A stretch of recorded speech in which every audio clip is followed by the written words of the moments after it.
Well, that loading time was kind of unexpected. But hey everyone, Hunter Shadow here, and welcome back to Honkai Star Rail.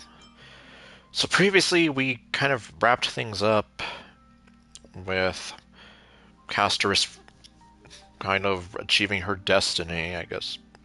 Speaking in bionicle terms for a bit. Well, Casterus and Anaxa. We saw there was definitely something screwy going on with Lygus encountering both Danheng and Herta, and, well, we're going to see about getting to the bottom of this. Okay, I'm not doing that, and why does it keep putting me in front of you two when I do that?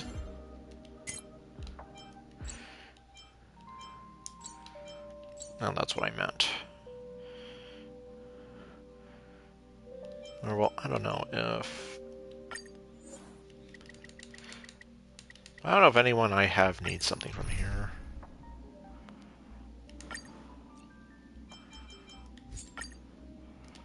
I guess let's just take care of this stuff and then be on my merry way. Have some sunshine! Dispel the gloom!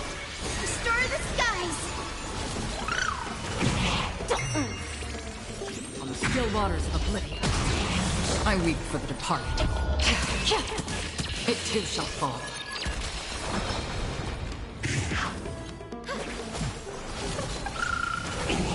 Feeling spiffy? Destined for oblivion.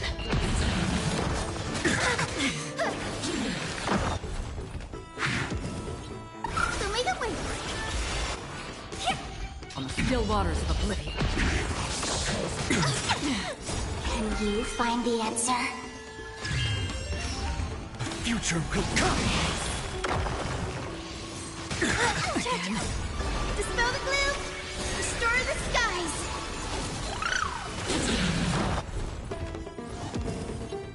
Have some sunshine!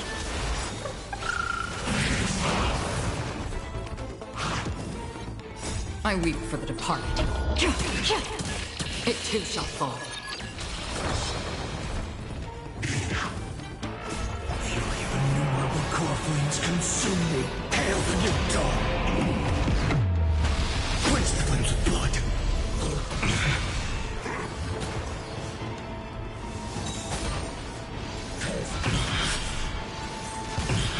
Brand it with strife! Sun tear the skies! Quench the flames of blood! Is that all?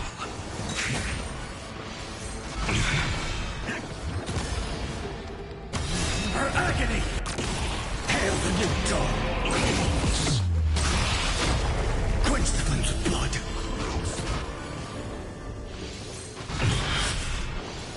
Is that all? Brand it with strife! Sun tear the sky! All stars burn to ash! For tomorrow! On the still waters of oblivion. Dispel the gloom! Restore the skies!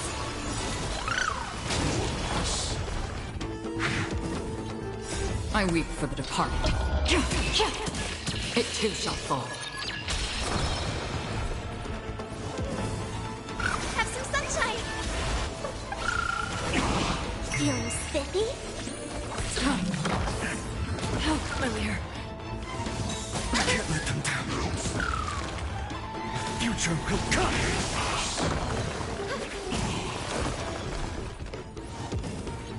So make a way.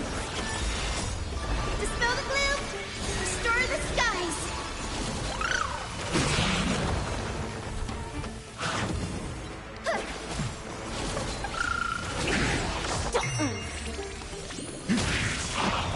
Destined for oblivion.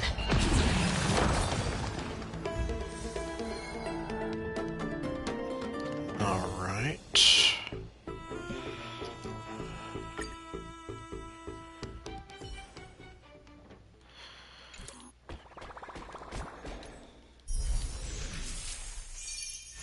I haven't done this yet. Okay, wait. Oh! Well. Wait, does that mean... Well, someone forgot to do their character trials. Man almighty.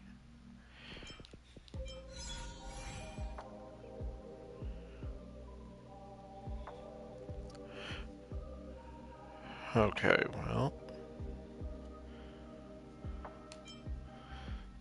So we have it... I'm guessing... So we have the new blade here, as well as...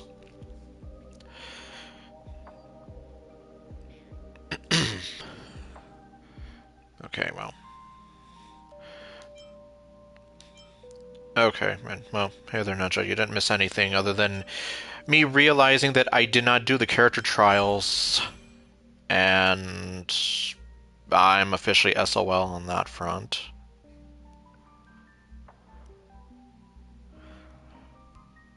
Well then. Okay, so this is the new blade.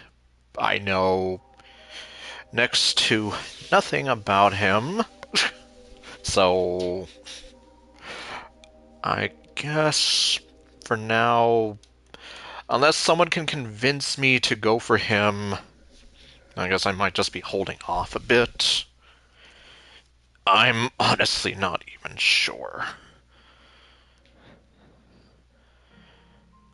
And you'll have to kind of forgive me, my phone is giving me issues again. I swear my phone seems to do that. Well, I mean, okay, I kind of know part of the problem, but doesn't mean it makes it any less annoying.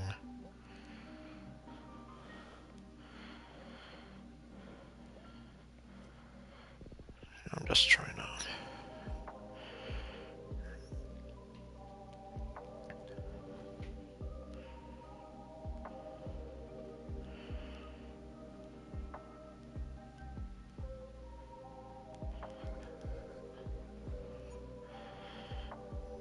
Yeah, I guess trying to look up anything probably won't really help much here.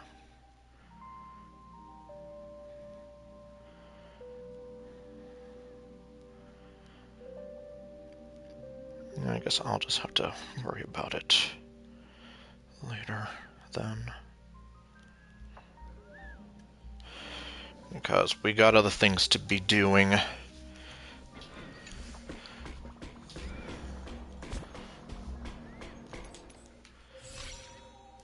Oh, okay, they're giving us another one of these.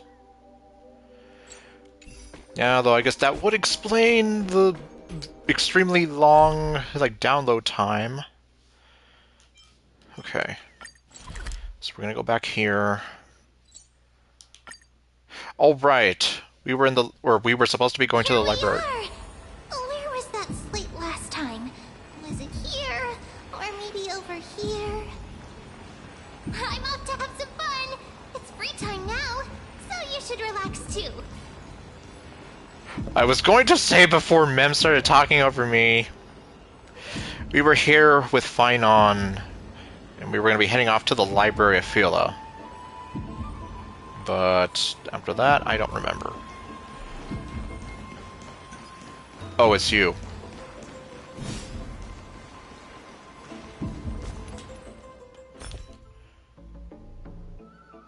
I don't even remember what that was.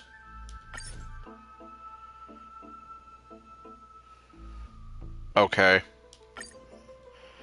Thank you for telling me.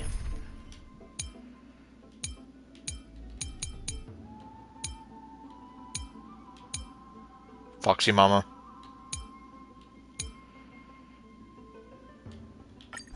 Sure.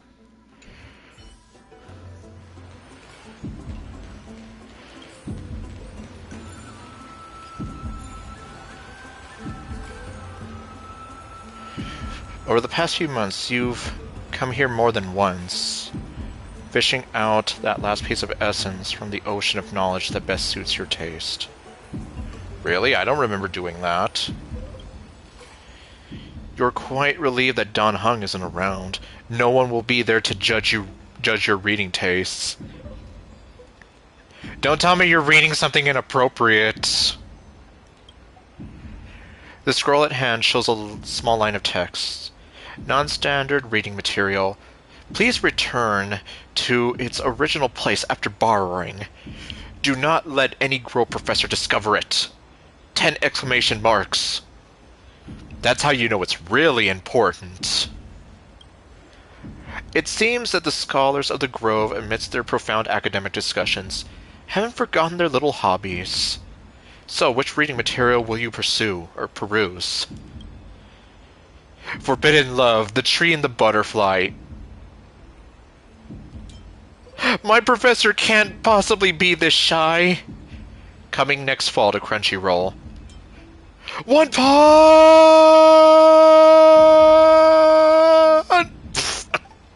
Okay, yeah, I can't do the one punch. Anyway, One Punch God, Aquila. Let's stop here. Also coming next fall to Crunchyroll.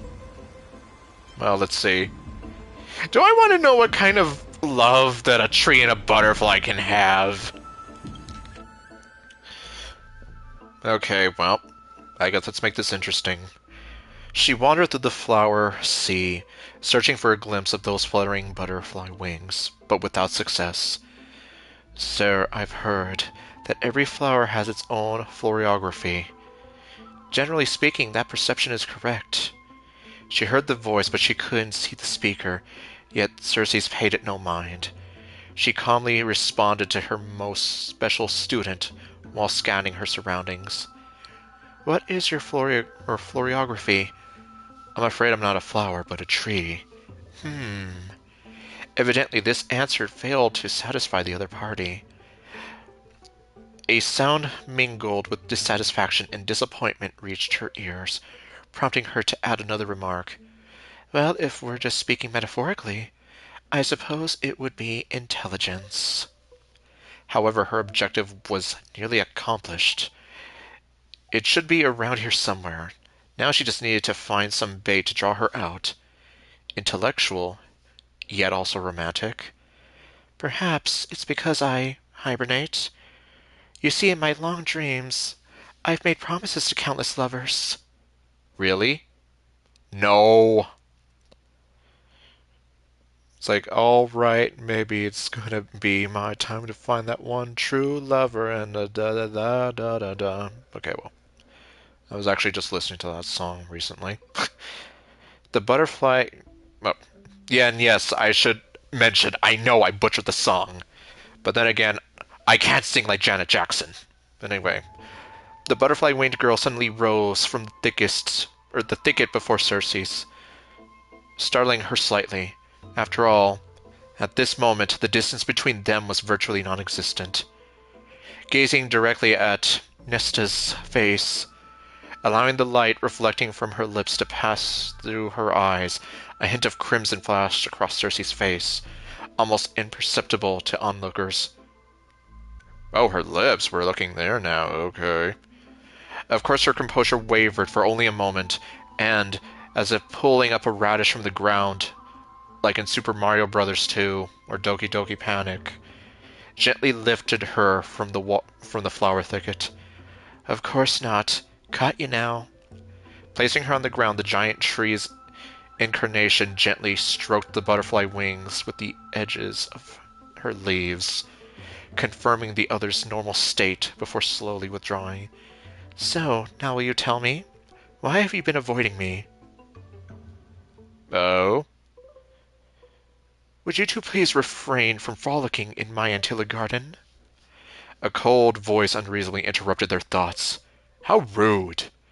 Indeed, for the garden's master, the incarnation of death. Oh, such a lively atmosphere was truly something akin to a natural enemy. Wait, so you're telling me that we're in Thanatos' flower garden? Yes, we are. Pfft. Sorry, we'll leave at once. Thank you for listening to my troubles, Madame Thanatos. Sir, let's return to the grove. Sorry, Than, for troubling you. Honestly, you two are... Alas, but Circes, you must be aware by now, right? A bitter sensation spread in her mouth once more. Okay, that's a weird way of wording that. Circes remained silent, merely nodding as she bid farewell to her old friend. On the way back to the grove, Nesta remained completely silent. After one unsuccessful attempt to question her, Circes struggled to find another opportunity to speak and simply focus on the path ahead. Voices of gossip reached them, causing irritation. A genius? So what? She's just like... so terrifying. A stern figure approached rapidly. It was... someone. The source of the irritation. Nesta offered Circes a smile, then turned and walked away. That girl... okay, well, I don't know. That girl, we're gonna call, cast a sharp glance in the direction of the butterflied winged girl's departure. Oh, never mind. Then shifted his gaze back to Circes. Okay, Mr. That Girl. I don't know. First came perfunctory reports and spiritless small talk, an escalation to arguments that resembled personal attacks. Do you truly understand? I don't need to. Do you truly understand? I don't need to. Let me be direct, Circes. To romance a student, even your own creation, don't you find that perverse? Pow! Right in the kisser. This was the first time the embodiment of reason allowed emotions to govern her mind. The sensation left on her palm felt as if it would scorch through the heart of the tree. From nearby came the sound of running footsteps, familiar yet somehow strange. Circes wanted to give chase immediately, but the words echoing in her ears tripped her steps. She was indeed somewhat distracted, allowing the girl's image to surface and to fade in her mind repeatedly. When her resolve crystallized, the third curtain fall hour had slipped by. The personification of the giant tree approached the gilded chrysalis, cried her beloved's name, then stilled as if she had frozen. The traces left by the butterfly-winged girl who dwelled here were all but erased. Upon the foliate desk lay words, a maiden's first and final love letter. I love you, Circes. I've already received the graduation gift after all, so forget me. That's it? Nothing else? That's it? Where's the rest of it? This love story abruptly ends at the worst moment.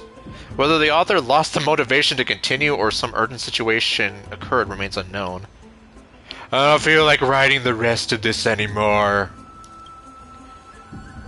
If it were the latter, the Flame Reaver is fully responsible. Now we'll never know! Okay. See the latest hit comedy. He has no emotions. She has too many of them. It's My Professor Can't Possibly Be This Shy, starring Adam Sandler. Sorry I'm late. I used the power of a Cognos bloom to climb over vines, rushing to the classroom and nervously pulling open the door, only to make eye contact with the person I had an appointment with, the professor, barely over 30. Okay. Well then, okay, we're going there now. Was leaning casually against the stone lectern, loose and relaxed. The scholar's robe gleamed bright in the dim light of the Evernight. When do we get to see her? Giving off an almost divine aura. The first class and already late. Looks like someone is eager to meet Thanatos. In other words, this was our first one-on-one lesson, and I just totally blew it from the start. Probably even Circes would have felt embarrassed looking at such a sorry scene. No, Circes is too busy trying to find out what the hell happened to her lover. Luckily, I had already come up with a plan. Sorry, Professor, I'll do anything to make it up to you. Anything? Well, you just opened up a can of worms. Well, please, I hope you'll be lenient. At these words, the professor's face broke into a charming smile. Okay, well, I mean, I guess this isn't rated M, so it's definitely not going there. Then I want you to teach me. Wait, Professor? I want you to break down the points in this paper, word by word, and explain them to me slowly. Although there was no mirror here, I could guess that my face had turned red from sudden and direct request. But, Professor, I'm still just a student intern. Isn't it a bit too early for me to do something like this? Hm. I finally worked up the courage to say it. Do you want me to waste the lesson I prepared? You fool! At least, at least wait until after class. It is after class. If that's what you'd prefer, then fine. But don't forget, I still haven't forgiven you. So what shall we study first today? Bungee jumping. Why don't we peruse this academic journal? I think they recently published a paper in the patterns of natural numbers. Sounds good. Come on, let's have a look. The research paper was immensely valuable, but I couldn't even grasp the basic arguments, as I was too deeply engrossed in the professor's sharp gaze. She's gazing them daggers at me. He looked so rational when he was immersed in numbers. Nothing less than I'd expect from the professor I cherish so much. Oh, whoops. Well, this is what happens when you don't tell me things right off the bat. Yep. After that, we experience an enriching lesson. Okay, so maybe we have a female student who has the hots for her shy male professor. Then I don't know. We wandered through the classical literature exhibition, eagerly absorbing the newly compiled Titan Faith studies. Finally, we lingered in the dreams woven by the latest works of, oh my god, Erythrokeramism school. So much that we completely forgot. The bell signaling the curtain fall hour rang, and we looked at each other. Class was over. More than once, I had resented time for its seemingly linear flow, yet I remained powerless to interfere with it. The professor looked at me and paused for a moment, as if making some kind of decision, then muttered, "Take out your paper. I'll help you revise it." Really? You mean it? No. Yes. You are a student I take great pride in. I've been considering this for some time. Professor. Let me understand your thoughts, your research, your everything. No further words were needed. Two seekers of knowledge, driven by instinct, and possibly something else. Yeah, I know! Began their deep exploration of ideas. Is that what you call it? At that moment, we had yet to realize that after this lesson, another name would appear in the acknowledgments of the paper. And in the end, it doesn't even matter. No. This would be the very spark that led to the founding of our academic symposium. What?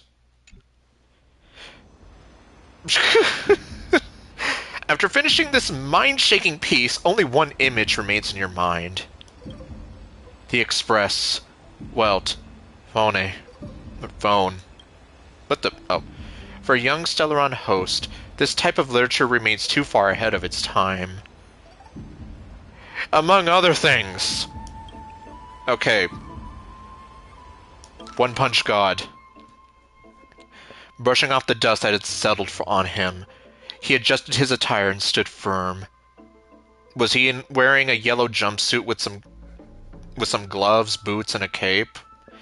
Facing the giant eagle in a tense standoff. Huh.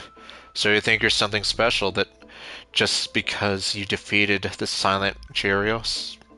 Gyarios? I don't know. Mortal, heed my advice. The God King remained silent, gazing into Aquila's 1,000 eyes. Okay, I guess biblically accurate, Aquila. Slowly, he raised his right arm, 4 fingers pressed together. With a simple motion, he lightly waved at the colossal being before him. Arrogant fool! You will pay the price for your insolence! Aquilus' fury erupted, their towering form radiating intense heat. In an instant, their massive wings vibrated at the imperceptible speed. 1,000 razor-sharp feathers shot forth like swords, hurtling straight toward the God King. As everyone knows, the feathers of the Sky Titan can pierce through iron and steel, let alone mortal flesh. Their sheer density left no room to evade. The violent storm of lethal blades closed in, and time itself seemed to freeze. Aquila exchanged their reflexes, predicting the movements of this arrogant little thief before them. So Ultra Instinct.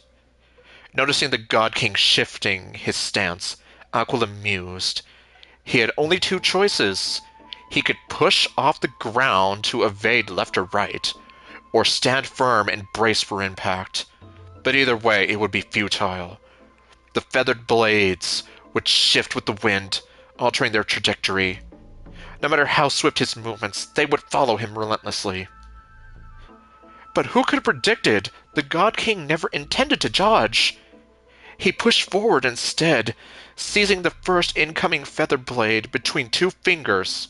Oh, okay, so like catching a sword with your two fingers. With a swift turn, he carved a spiral through the air and hurled it back at supersonic speed. The feather blade curved with the wind, piercing deep into the storm. Without the slightest deviation, it collided tip to tip with another razor-sharp steel feather. Ding! Ding, fries are done. Ding, fries are done. The deflected feather veered to the side upon impact, colliding with others and further altering their trajectory. Ding! I've gotta run, I've gotta run.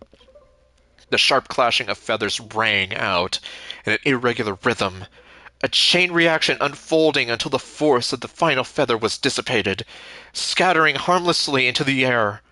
With just a single seized feather, the God King had nullified the entire storm of blade-like wings. Aquila was shocked. How could a mere mortal possess such divine skill? Yet, as a being of godly essence, they did not allow themselves to be shaken. Seizing the moment as the scattered feathers clouded their vision, they swiftly brought down their claws, sharp as steel great swords, aiming to end the battle in a single decisive strike. Boom! A massive claw struck dead center where the God King stood. The sheer force of impact carving a deep crater into the ground. No, something felt off. Aquila's mind raced. This sensation was strange. Had it missed? Or... They focused their gaze, only to witness the impossible. Their enormous razor-sharp claw, many times larger than the God King himself, was caught, held effortlessly in a single hand, as if the God King were merely grasping a piece of cutlery. The countless white feathers drifted through the air, painted in eerie contrast against the battlefield's deadly stillness. The once mighty and untouchable giant eagle found itself frozen in shock. For the first time in 1,000 years, muttering in disbelief, they said, "Impossible. Even Giorios, when fighting me, could do nothing but evade beneath my iron claws. Yet you... What in the world are you?" Haven't you figured out the answer? Or haven't you already figured out the answer? A mere mortal, nothing more. You cocky little... Aquila attempted to retract their claw, but under the God King's grip, it was as if frozen in place, completely immobile. Their expression darkened. Seeing this, the God King seemed to smile. He clenched the fingers of his free hand, and then, at a speed even the Titan's vision could not perceive, with full force he swung his fist. Boom! In an instant, the divine body was shattered. A tidal wave of force shook the heavens. Well, someone did... Well, yeah, it was one of my college professors that did say that I sound like I could be like a narrator somewhere. A tidal wave of force shook the heavens, sending tremors through the divine steel-forged walls, cracking them in multiple places. The sacred temple teetered on the brink of collapse. From this moment on, the celestial realm would exist no more. The people of Vorius would no longer endure the tyranny of the heavens. And all of this was made possible by the God King's mighty blows. No, by a single punch. God King Saitama. The distant Titan gods sensed the fall of their comrade and erupted into furious howls. Was there no one who could stop him? How could his advance ever be shaken? What they did not realize was that even one as mighty as the God King was still bound by the desires of mortals.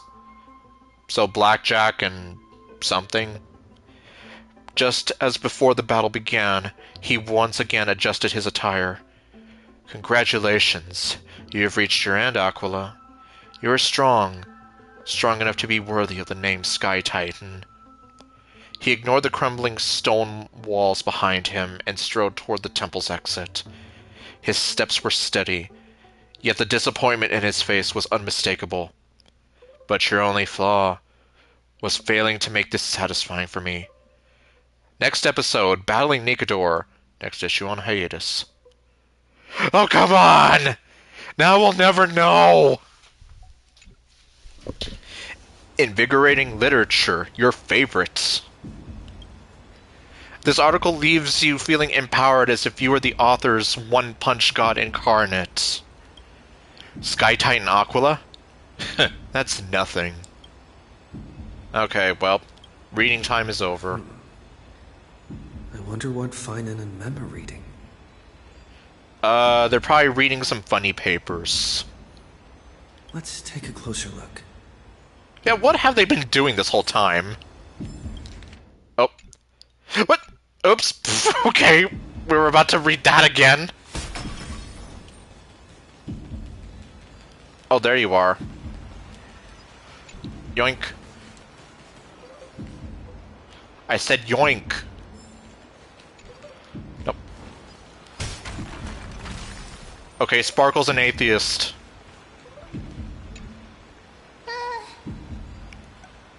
Month of cultivation, curtain fall hour, a time to feast on grains, a poor time for fishing.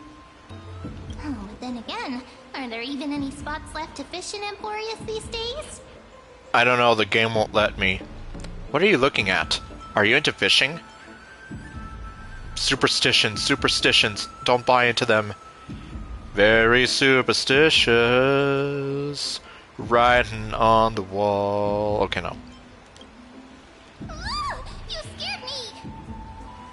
But I'm not scary. Bursting into someone's world like that can really catch them off guard. Well, you have me there. Well, no more jokes. There's nothing here. I'll go look elsewhere. It's empty like Paimon's head. Which, by the way, it's actually Paimon's birthday today, June 1st. So, happy birthday, Paimon! I'm making fun of you being an empty head. Something's odd about Mem. What are they flipping through? Ma'am, were you reading something naughty? Oh. Okay, well, there's Finon again. Or, well, Finon for the first time. Yeah, I only know that because I checked into Genshin before this, and I'm like, oh, what? Okay. Oh, these cards are so detailed and fine. Are you playing children's card games? Ruler, Weaver, Traveler, Healer. You did the Paimon dance. Are you reading about that game that Clorinde plays? But the interpretation for each card is so long. Do I have to memorize them all? Yes, otherwise you'll never be a good game master like Clorinde. What are you looking at? Ruler fits me perfectly well. In your dreams! You'll never be... Yep, screw the rules, I have money. Use them flexibly. Don't just memorize. You wish you could become a ruler servant. Ah! What a coincidence! We meet again. Guess we're fated to be together, huh?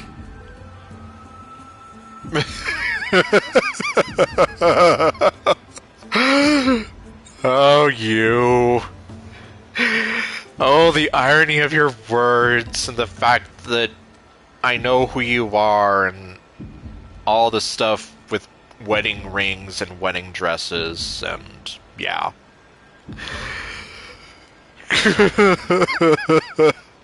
Okay, well, I mean, you are pretty much like we are pretty much a package deal at this point. So I mean, what are you complaining about?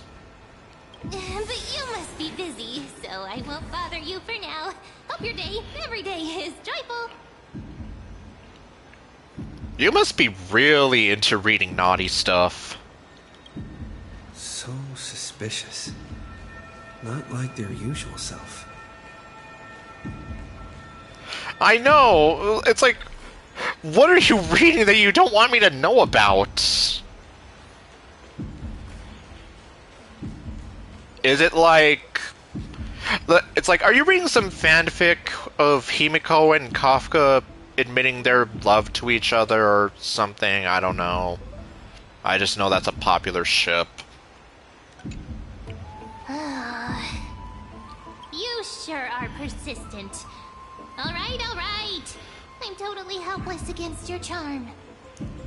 I'm sorry, what? You're helpless against my charm. What are you guys chatting about? Is this the Amphorius Divination Compendium?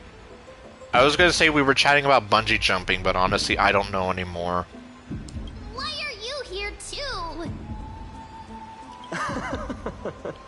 Sorry, seeing you two chasing each other around, I suddenly found my book not that appealing anymore.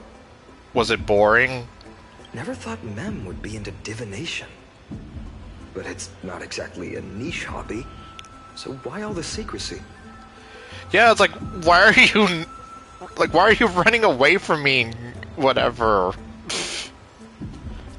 I wanted to set up a surprise. Master it in secret and give you all a shock. Okay.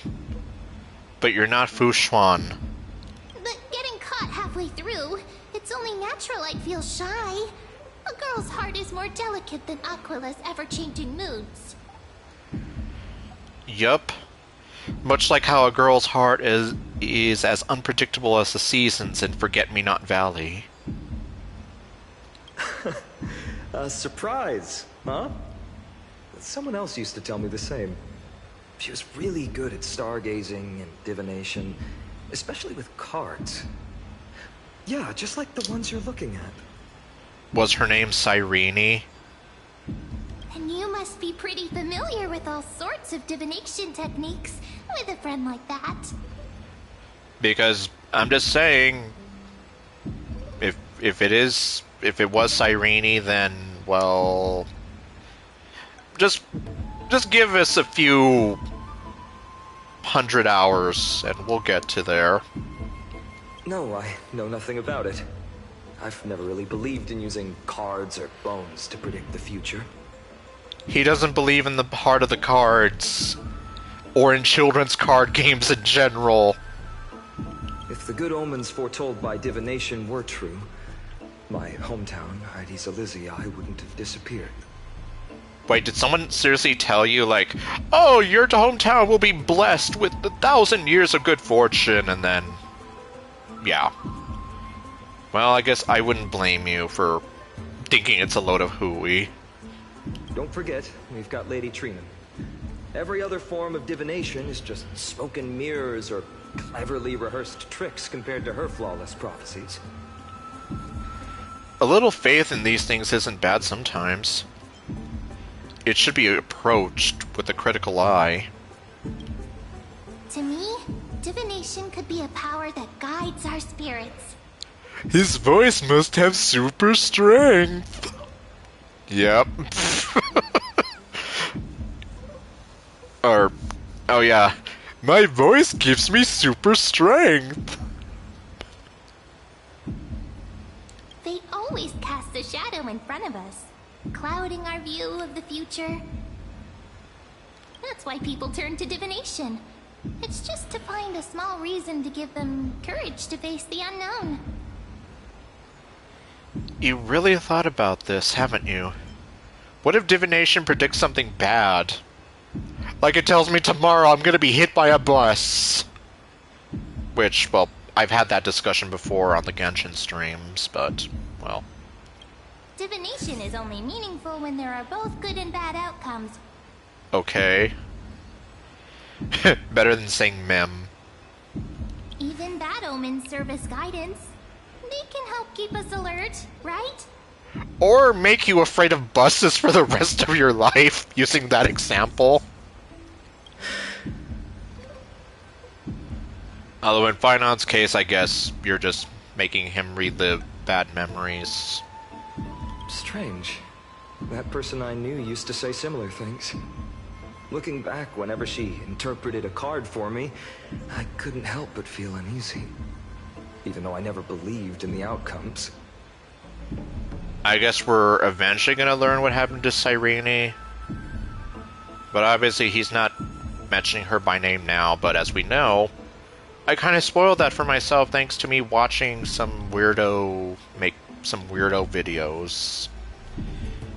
And he made some even more weirdo videos recently about Sparkle, Kafka, and the Dahlia. Maybe it was her tone. Cyrene.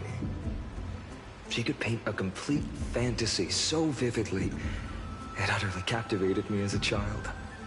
Okay, never mind. He finally name-dropped her. Right, I still carry a card she once used. Do you want to see it? No. Oh, wow! It's so exquisite! I'd love to have a card like that. It looks just like you! Those mitts up to the task? Then gotta craft a mem-specific deck. What, are we gonna be playing children's card games? Also, I was about to say, like, why are you smacking me in the face? Oh, now that you mention it, yes. It would be even better if it were made of, say, crystal. You did the Paimon dance again. And well, I guess since the cat is sort of out of the bag, now you can see why that whole thing about her saying, like, we're destined to be together forever. It's like, well, yeah, since Cyrene's whole thing was the wedding dress, the wedding ring, and holding our hands as we fly through the galaxy romantically together, alone. It's like, be careful what you wish for! Speaking of which, partner, there's something I haven't shared with you all. Remember our first trip to the Temple of the Three Fates? The riddle that Orynyx posed to us? Yes. I guess we're gonna have to wait on that. Who's there? Who's there, and why did you stump? And were you listening to us talk about Cyrene?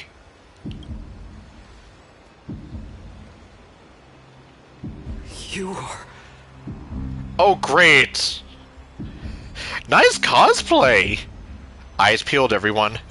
Assassins, save me! These folks are up to no good. Yeah, and they were also there to attack down Hung. Black clothing. Masks decorated with golden blood. Are they cleaners?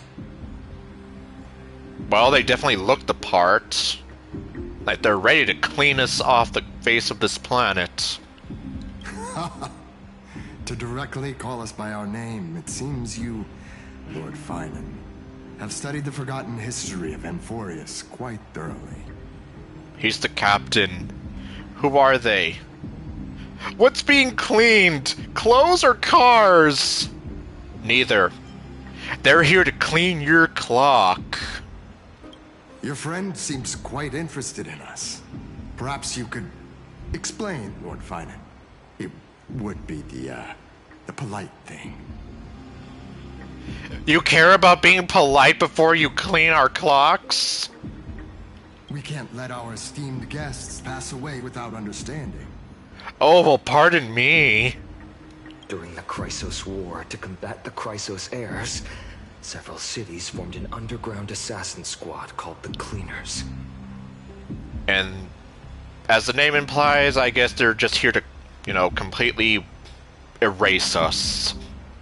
Their task was to erase anyone with golden blood from existence. Assassination, poisoning, political persecution. They would do anything to achieve their objective. Hey, he literally followed up on the thing that I just said. Well, this historical perspective seems biased, glossing over the Chrysos heirs' abuse of divine powers and their blatant initiation of war in order to defame our predecessors. Could you disclose the name of the author behind this popular legend, Lord Finan? I'd hate for the innocent children of Akama to be tainted by such slanted narratives. Was it Aglaya? You should have stayed buried in the dust of history. The Citizens' Assembly has once again legitimized the mission of the Chrysos heirs. But as for you, not one citizen would cast their vote for you. Executioners lurking in the shadows. What does it matter? We've long since stopped expecting to be understood. People have become too accustomed to peace, and they've forgotten the disasters that arose from allowing generations of the Chrysos heirs to rule. Complete nonsense. Did you really travel all the way to the Grove just to have an argument? Pretty sure they're not. I enjoy dealing with people as straightforward as you, Lord Finan. You've probably figured out why we've come before you. Just a handful of you here. Who do you think you're fighting? If it's a fight you want, let's get on with it. Enough chit-chat. Keep your cool, partner. They've come out of the shadows, which suggests they have something up their sleeves. Or someone as a bargaining chip. Alright. Let's hear it. What are you hiding? But watch your language, and don't say anything you might regret. Oh, hey there. My shoulders might be sore, and my sword a tad dull, but it's still enough to slice off your tongues. So the 3-foot-long piece of metal on his back says... Yeah, just watch it. Oh, okay, cutscene time? Never mind. How's it going, Cinny? This place fits, doesn't it? Cinny? Then again, that's probably a better nickname than I could have come up for her. Aside from me calling her Babs. It's a bit small, but the lighting is perfect. Thank you, Lady Treeby. With this, the Twilight Courtyard can be reborn in Akama. Look at the fat horse! Do you like it here too, little Ika? When did little Ika come into the picture? Did I miss something? It's so bright here. Maybe you should rename it? How about Luminous Courtyard? Okay. And, alright. I know that Blade just came out, but part of me is tempted to try to go for Yoghuang. Lady Treeby makes a good point. But Twilight Courtyard carries the long history of the descendants of the sky, and I'd like it to continue. Right. How does the legend go again? Even Lady Treeby forgets things. Oh, come on, be nice to her. We just haven't prepared lessons in a while now, so we're a bit rusty. Just give us some time and we'll remember. Ah! Now we remember. Kremnos and the Firmament, Volume 3, Section 5. With Seliosi, the Day Thunder Knight, striking down the Eye of Twilight, the divine war between Nikador and Aquila, which spanned centuries, came to an end. Thereafter, the Skyfolk gradually declined. Numerous sky fortresses were abandoned, and their descendants began to establish themselves on the land. Like Skyloft. Finally, those descended from Seliosi the Day Thunder Knight were welcomed by the scholars under Circes and established the Twilight Courtyard in the Grove. The historical records seem slightly at odds with our memories. But the details from that time have become somewhat hazy to us.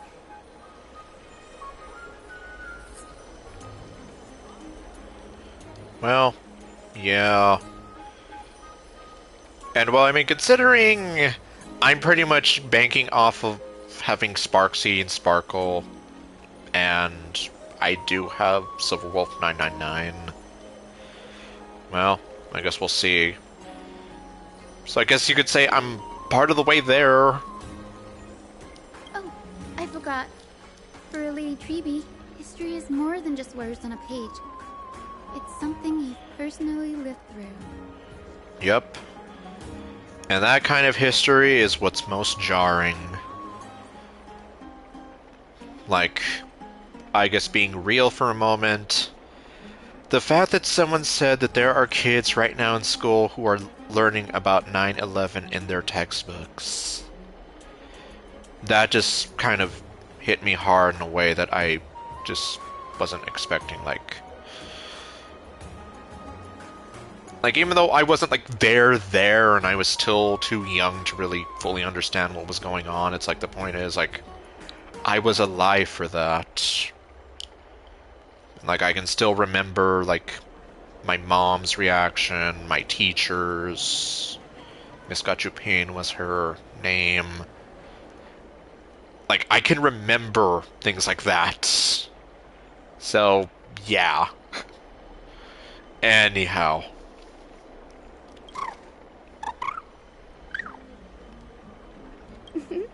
Little Ika loves listening to the stories from the legends.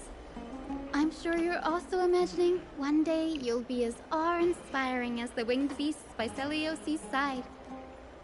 But you're a chubby horsey still. Yeah, and like with me, I was like somewhere in like attending elementary school. Where was I?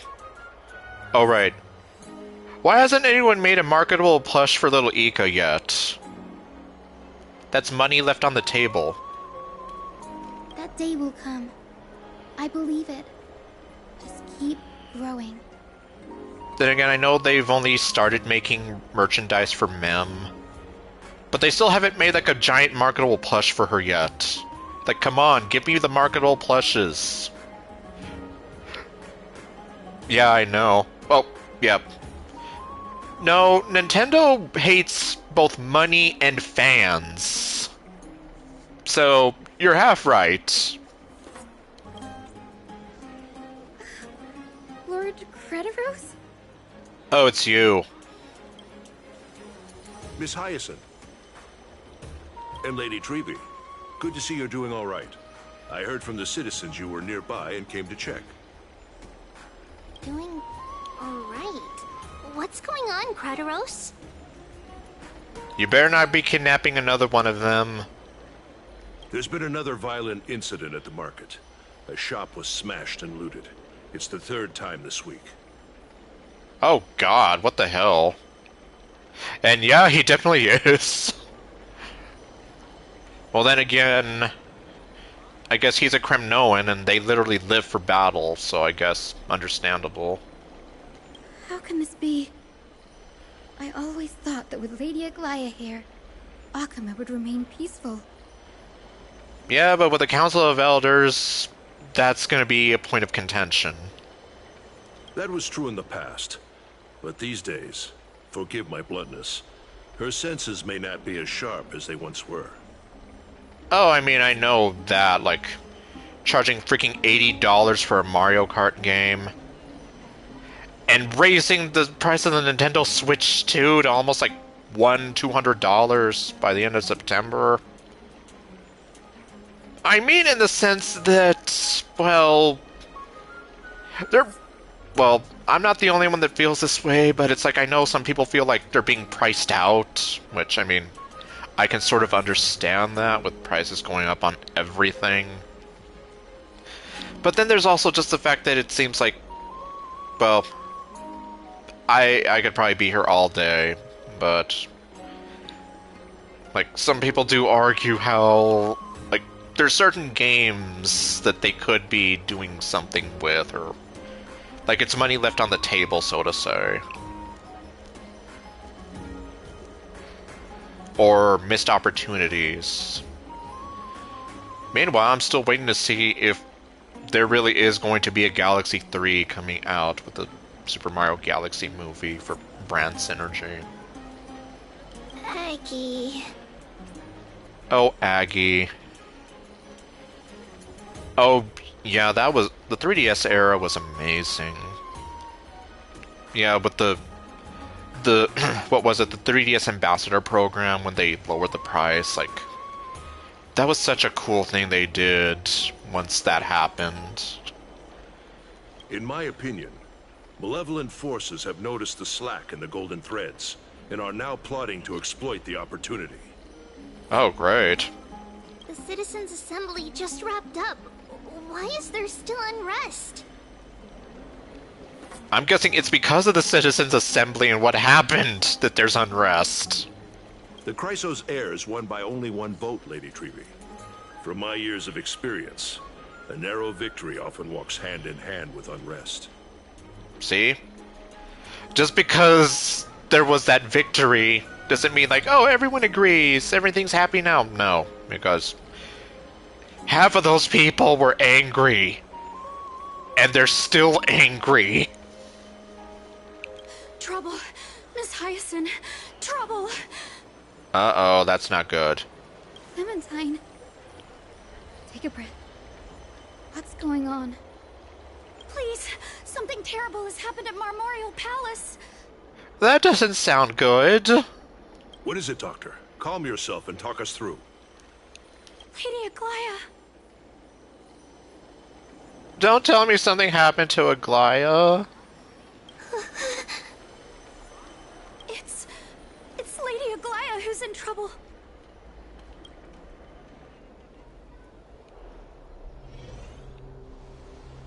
Oh, God. Ugh.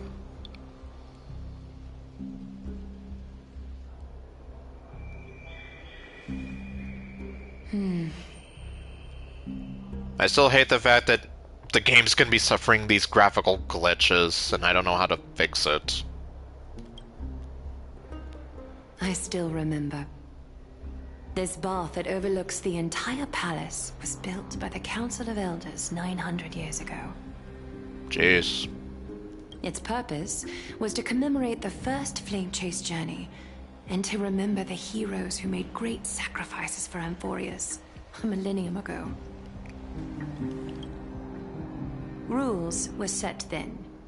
No one was allowed to enter, apart from guests invited by the Gold Weaver. Oh, well, look who it is. But, I guess, you're no longer pretending to follow the rules, are you, Lady Kindness? Why am I not surprised that she's in cahoots with these guys? Either that, or she's the one leading them. Oh, yeah, definitely. Yep, which, again, I use my example of how, like, Mario Kart World is $80 freaking dollars. Or Donkey Kong Bonanza being $70. And that's why I often say, like, if my mom were still alive and I were to tell her that I spent $80 to buy a game, she'd probably question, like, yeah, what the hell's going on here? And she'd probably also be like, why are they making it so expensive now? And I'd probably be here like, I don't know. Like, they're here telling me that Mario Kart World is an $80 game and that it's worth the price, but then it's like, I don't feel like it's worth the price. Like, I think it's the first time in years where I feel like... Okay, I don't think I can say I'm disappointed with Mario Kart World, I just don't know how to feel about it. Like, I'm at just such a loss. I mean, the fact that I don't know how to feel about it is already kind of like... Something is just... There's just something off about it. But either way...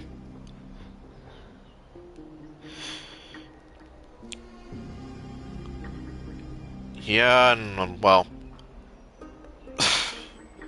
Like, there are some indie games that I do try to go for, and kind of like I was telling Nightmare Ninja here, that I try to go with physical games as much as I can, especially, like...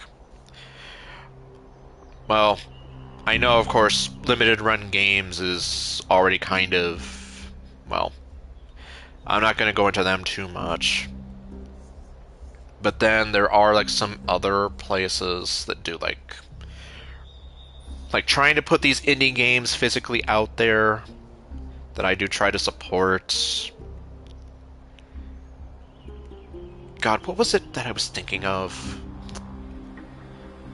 Damn, I'm trying to remember who it was that also does this. Well, I know Serenity Forge is one of them, which, of course, if you didn't know, I used to do a lot of DDLC-related content on this channel.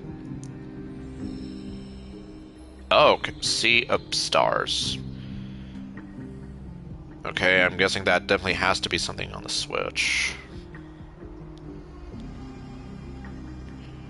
Sea of Stars, okay, there it is. Yep. Oh, wait. Let me see, it gives me PS4. Oh, here it is. Nintendo Switch, PlayStation 4, 5, Xbox One, Series X, S, and PC. Coming to iOS and Android in April 2026. Okay, well, that's already passed. Thank you, Google. Okay. So I could either get it on PS5 or Switch. Good to know that. If I can ever get around to playing it for myself, then I'll have to keep that in mind. Aglaya. Can someone get Poseidon over here to crush this jerk? You ageless witch, hiding behind a divine facade to deceive mortals. We've been far too kind with you. Kind? There's no need to use such a word to cover up your...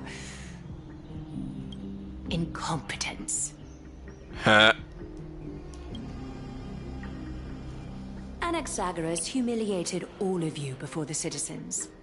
If you still had any shred of shame, you'd throw yourselves from Dawn Cloud at the curtainfall hour to salvage the last fragments of your dignity.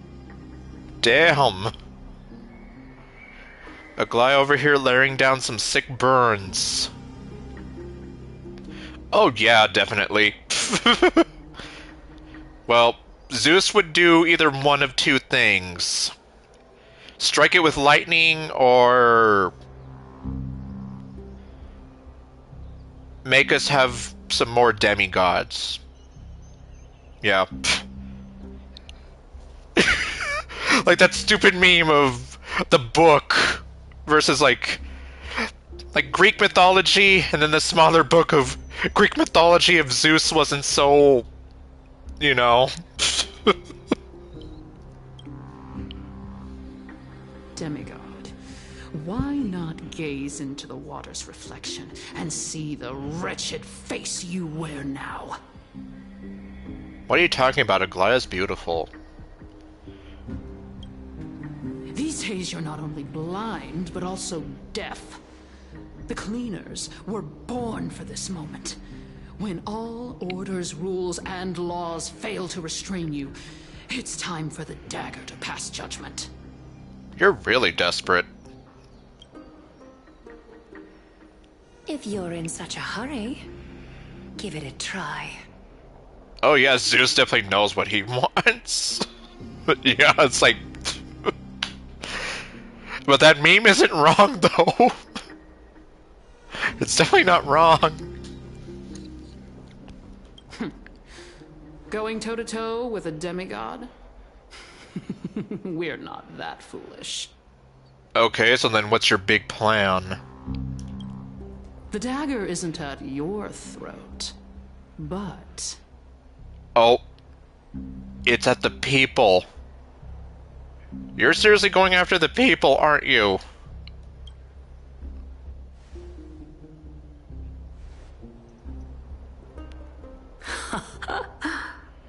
Okay, I see what your game is now. Your gravest accusation is that my humanity is fading. And you claim my concern for mortal joys and sorrows is nothing but a facade. Okay, Aphrodite versus Aglaia. That would definitely be quite something to see. If that accusation holds, what makes you think the lives of these civilians will sway me in the slightest? Well... Fine. I'll gladly use a few more words to shatter that demigod facade of yours. Like I said, you're not only blind, but deaf too. Lately, your control over Akuma has weakened. But one thing I can definitely give Aglaia is... Seriously, she has that sexy British accent. I don't know what Aphrodite's voice would be. I mean, we've had a few Aphrodites out there, like the one in Fate Grand Order, but otherwise... I don't know. It's like, yeah, I don't know who would win in a battle of who's hotter. You failed to notice the thefts we arranged in the market, nor did you catch wind of the meetings happening in the Dromus workshop. Plots are unfolding right under your nose, yet you remain indifferent. Humanity? Fading? Aglaia, why not use your precious golden thread to peer into my thoughts? See if the gift we've so meticulously prepared for you can move that cold demigod heart of yours. Huh. Cold demigod heart, you say? I would still say she has a lot more humanity in her than you do. Have them both be British. Yeah, that would even the playing fields.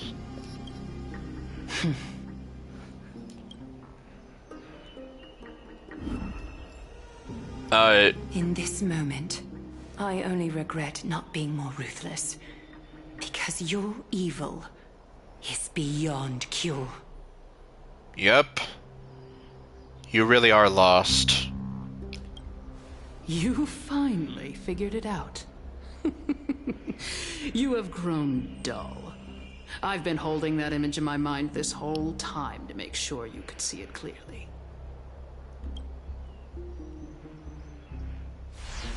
I want you to have this knucklebone talisman, Big Sis. I hope it brings you luck every day and keeps you safe from bullies. That girl who can't speak or hear. What if she accidentally lost her eyes, too? You know better than anyone what it feels like to lose your sight. Imagine if 1,000 years ago you, already blind, had also lost your voice and hearing in your youth. Would you still have become the Aglaia you are today? Look at those broken, pleading eyes. How disappointing. We overestimated your cunning. If this plan fails, we still have dozens of splendid parting gifts prepared. Demigod, would you like to hear about them?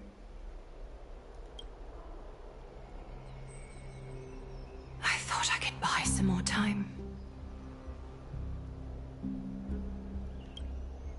In these 1,000 years, I've witnessed the fall of 10 titans.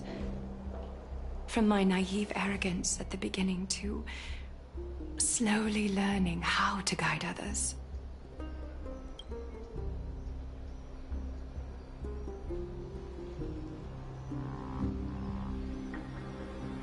Now, it's time to let go. I should be grateful. Grateful that I've reached this moment. To let my departure become a path for others to follow. I don't like hearing her talk like that.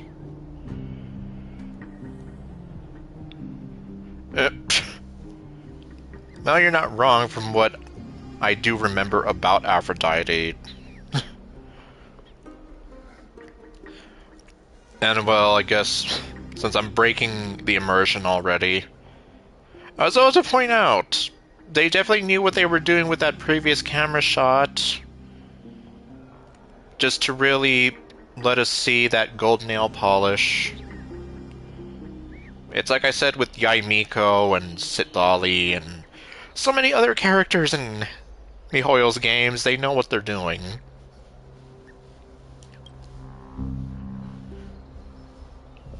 Have I done enough? If I embrace that prophecy now, and sink into the warmth of these waters... Seriously, don't do it.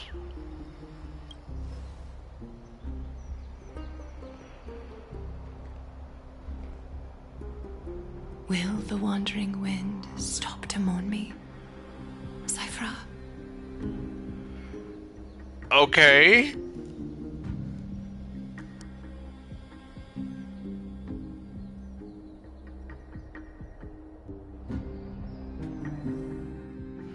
Well, here we go.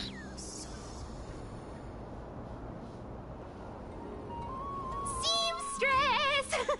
I've come as promised. Look at this box full of gold and silver treasures!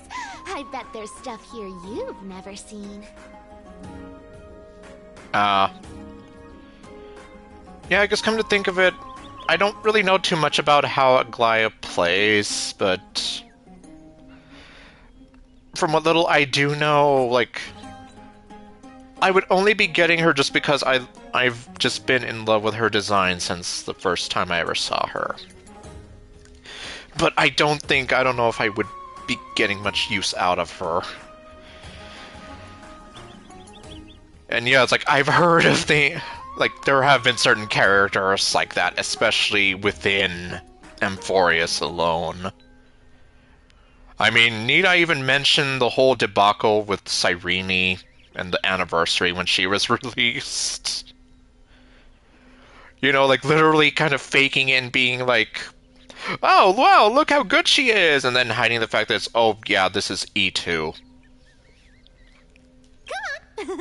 As we agreed, I want to buy the most valuable clothes you have. ZOMG, Tiny Cypher. Or, well, either Tiny Cypher or Teen Cypher, I don't know. Little thief! You've got some nerve, barging into my shop dressed in those tattered rags. Oh, right. Is this the patch update where we finally get to learn more about Aglaia's past and what she used to be like? What have you brought? Let me see. Here, take a look. Only the finest goods. See the sapphire? It's even more blue than Fagusa's eyes. Such exquisite luster. I've only seen an ocean's tear of this quality in my mother's treasury. Wait. You've seen one before. And here I thought I'd leave you speechless. What a letdown.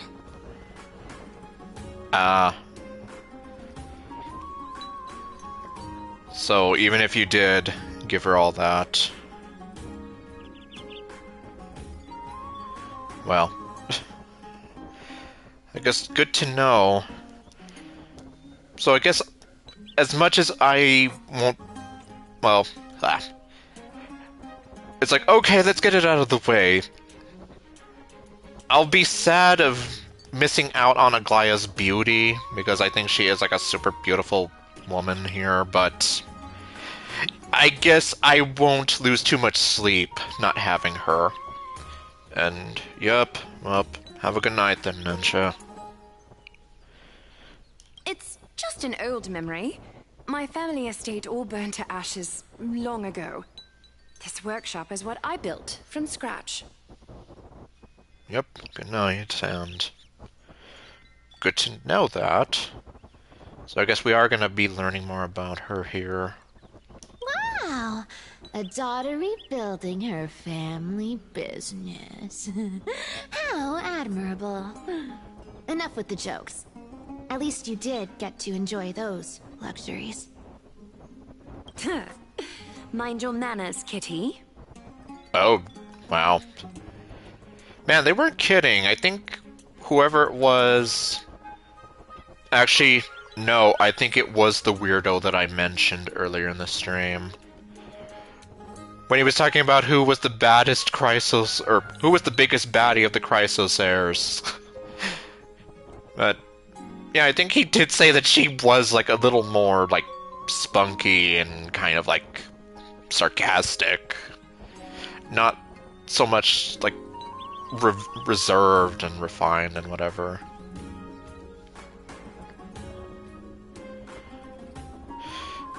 Yeah, and I can agree with that. Like, if you are, like, trying to specifically build the, like, optimize her for the best teams and whatever, then it's like, yeah, at that point you're just asking a bit too much. Which, again, like, I know for a fact, like, a lot of people were going crazy. Or, well, not going crazy, but when they noticed something was off about Cyrene in those trailers, or the footage and whatever, yeah. Like, even I kind of looked into it and I'm like, oh, wow. It's not enough that they're already asking you to spend $200 on a pink hat. It's like, they want you to really go all in and be like, oh, what's that? You want this character to be good? Even though we know you've been wanting her for years? Well, you gotta invest in her and give us more money. Tell me, Cyphra, where did you come from? And how did you acquire these treasures? I won them fair and square in a bet. What? Do you doubt me? Speak up, seamstress. Give me a straight answer. Do you want these or not? Strange. You're clearly lying to my face. But my golden thread doesn't tremble at all. That means she's just very good at lying. That's because I'm not lying. I've been telling the truth from the start. Nope. Oh, Evanescia. AKA the character I failed to get earlier.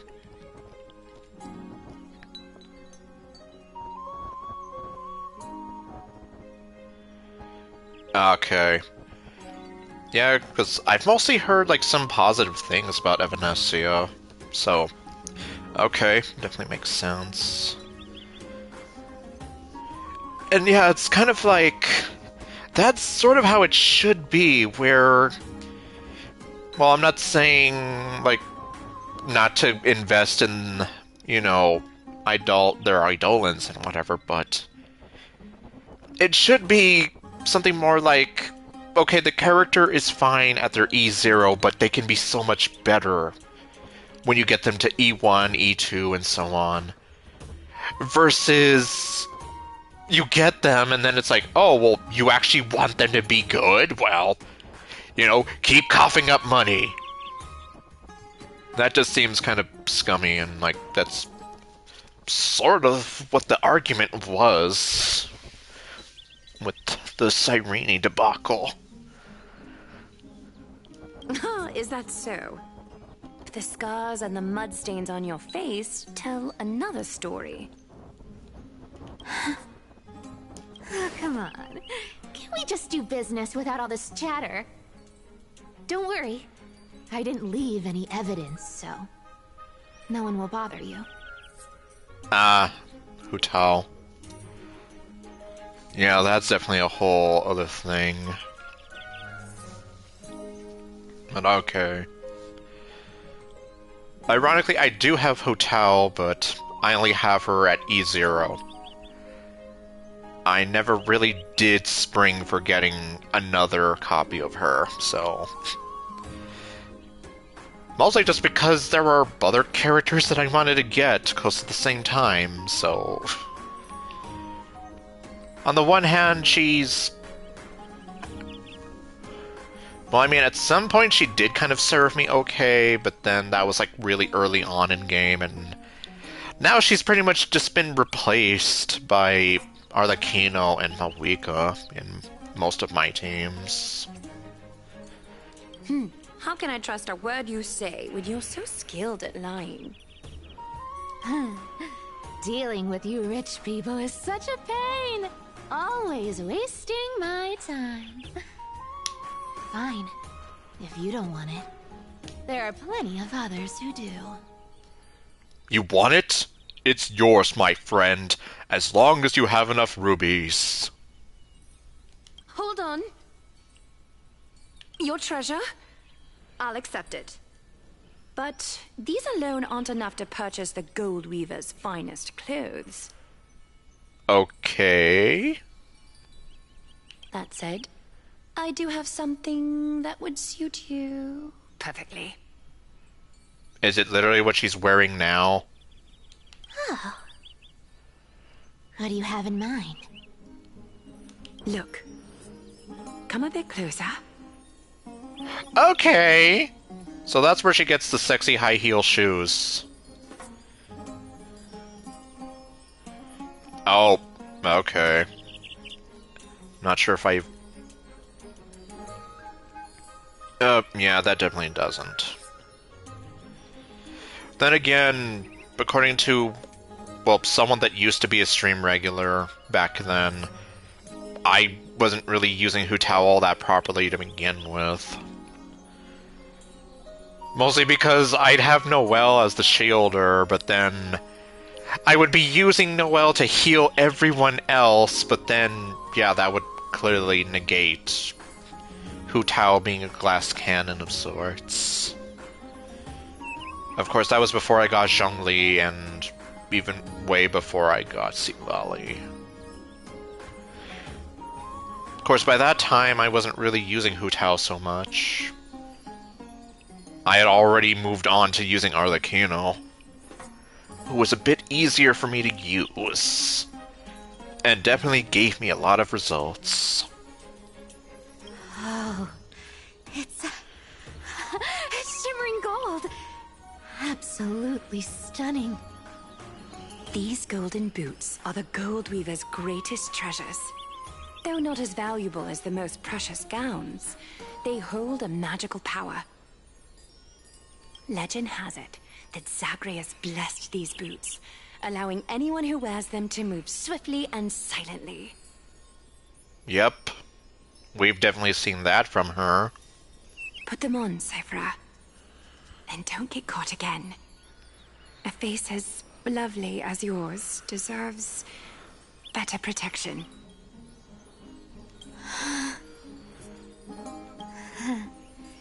You rich folks just love sticking your noses in everything, don't you? Well, I'm taking these now, so don't get any second thoughts.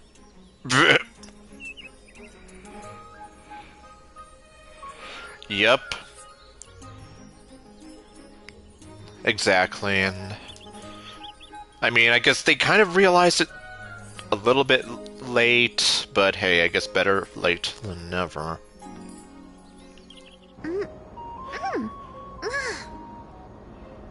What's wrong? It's too tight. Do you have a smaller size? These are way too big for me. Oh, never mind. Well, I suppose you'll have to grow into them. And, of course, we know that with enough time, she surely did.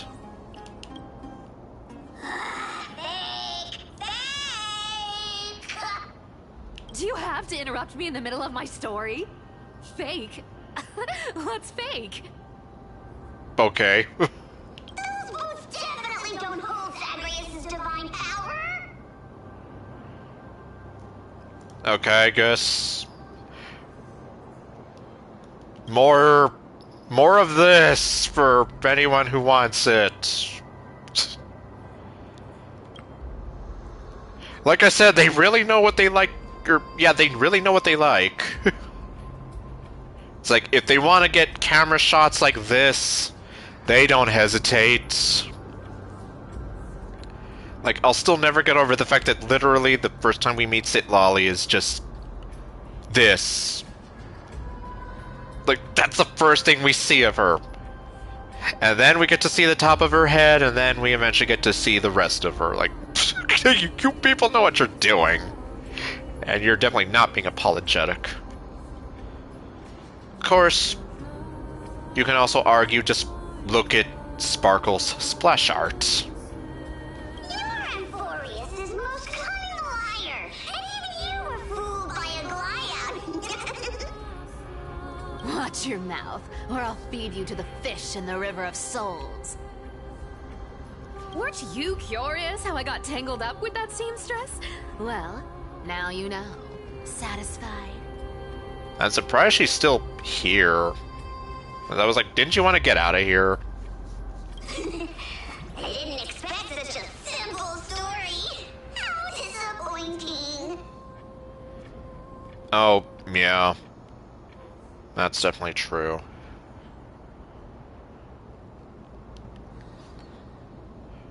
And then, of course, some people even argued that Novelette kind of lost his spot when... when we had...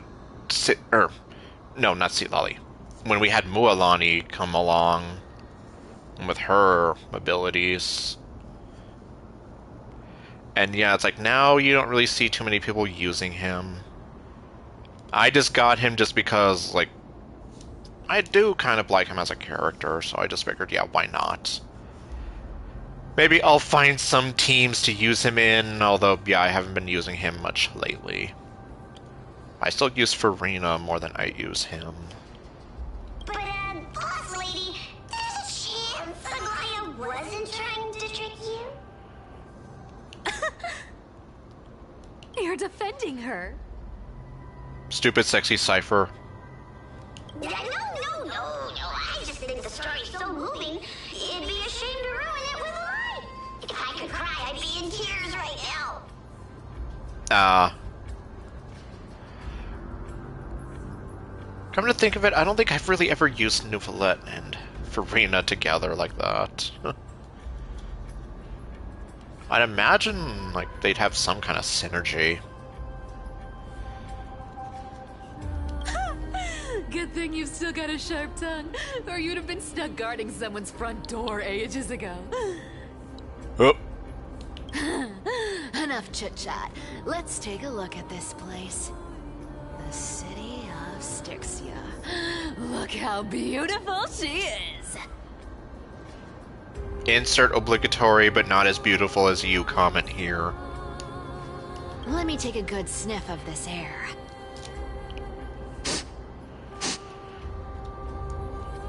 My God, you're salty. So happy. This air, it's filled with the scent of treasure everywhere. Wonderful, just wonderful. Thanks to Castorus and Grey Mystery, the ancient city's barrier was finally dispelled. Now that I think about it, helping them was well worth it. Oh, yeah. And of course, the Scoffy is her own thing entirely. Time for treasure hunting, Barto! Lead the way, and whatever we find, we'll split 80-20. Well, I have a suggestion. How about 70-30 instead? 60-40. Listen closely. Do you hear that? The Gnawfish in the River of Souls are growling with hunger. 80-20 it is. How generous you are, Boss Lady Cypher. Heh. Anyway, what's with all this water? It's damp, cold, and miserable here. I hate it. It could be worse. It could be sand. Because it's coarse and rough and irritating. And it gets everywhere.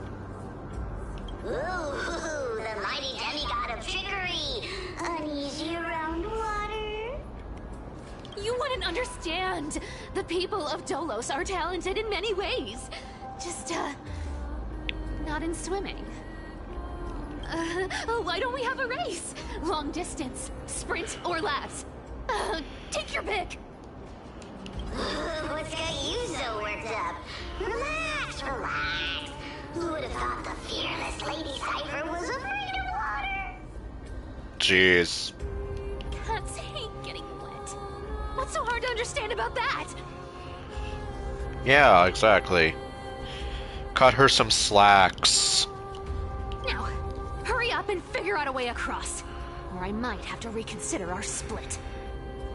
That's right, you're gonna get 90-10. Don't rush me. Let me take a look around. Got it. Let's use that thing. Come on, follow me, boss lady.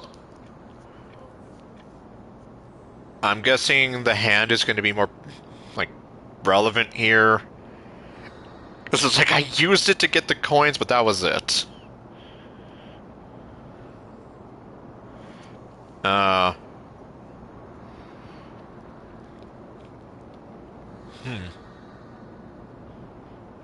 That is true.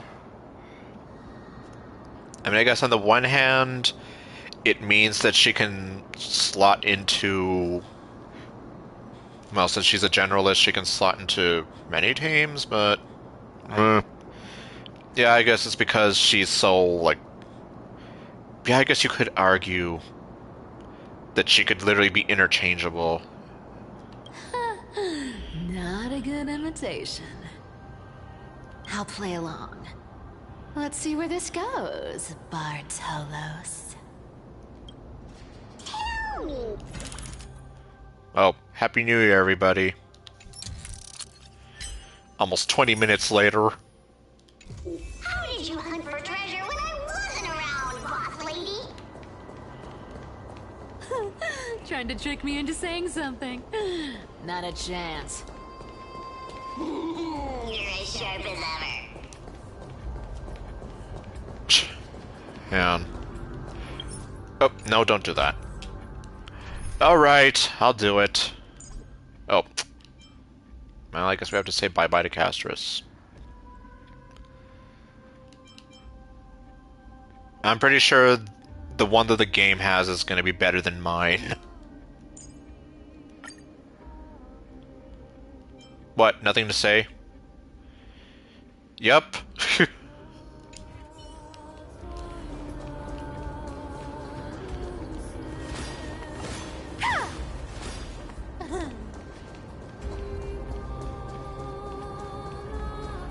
It's like, well, here we are again.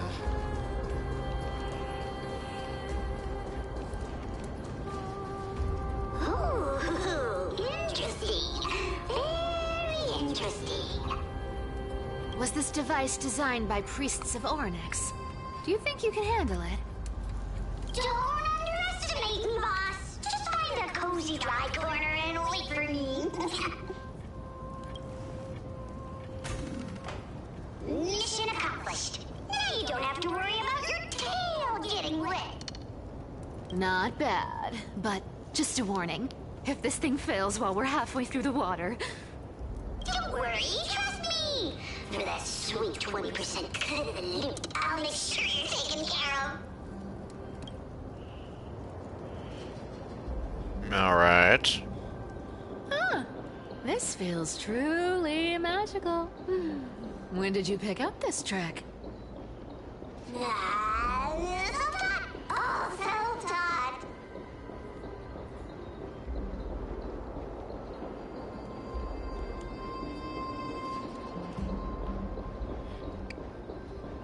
Did I ever go back for that chest? I probably didn't. Or maybe I did, I don't even know.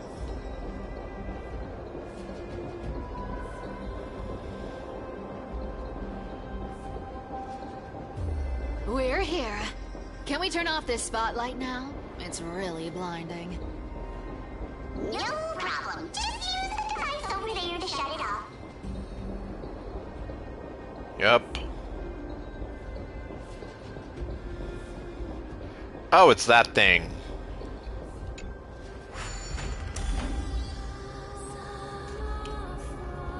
The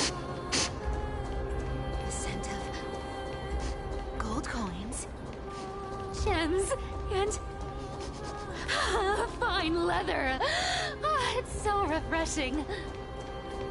The treasures in this ancient city are all floating back up thanks to Grey Mystery and that pink squirrel.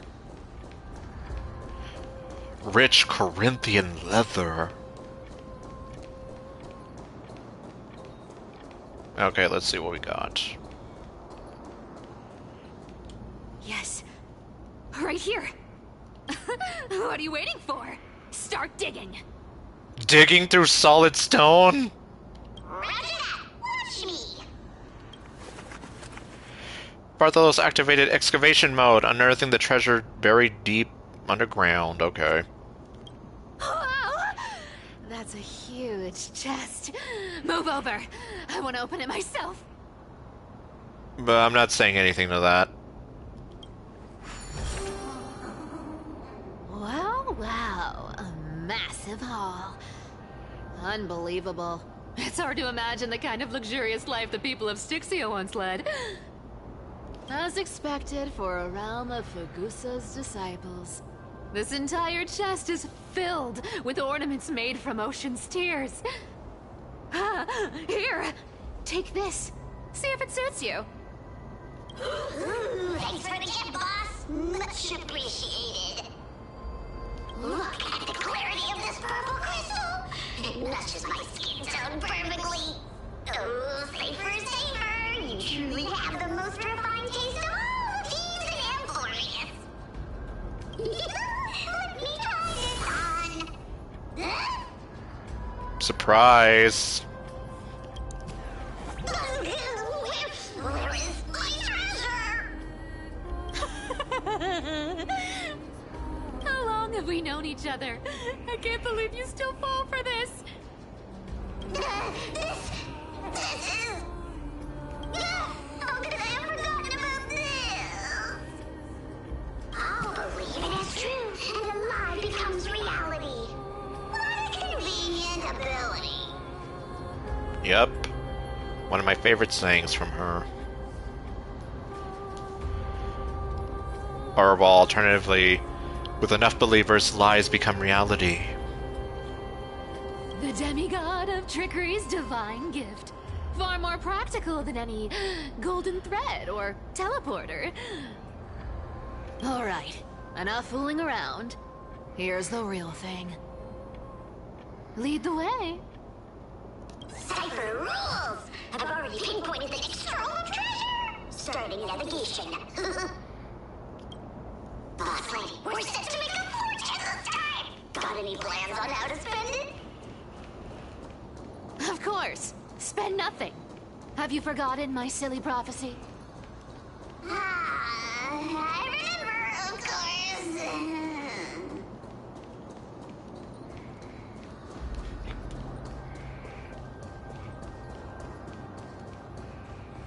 Okay, what do we got? Whoa!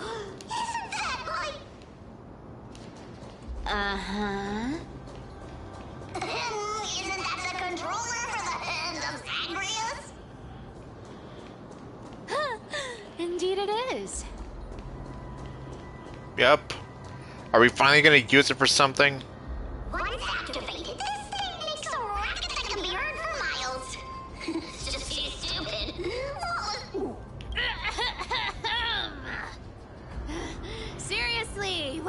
Titan thinking when they came up with this thing? Hey! If you don't want the trickery to be exposed, you'd better start by keeping your mouth shut. What do you say? But lady, you're absolutely right. I'll be careful with my words.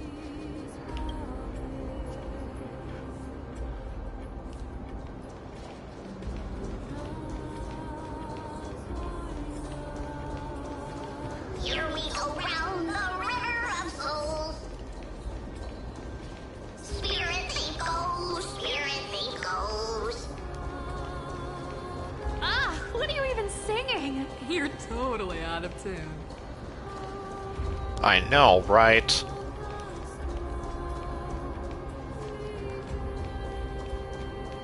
Okay.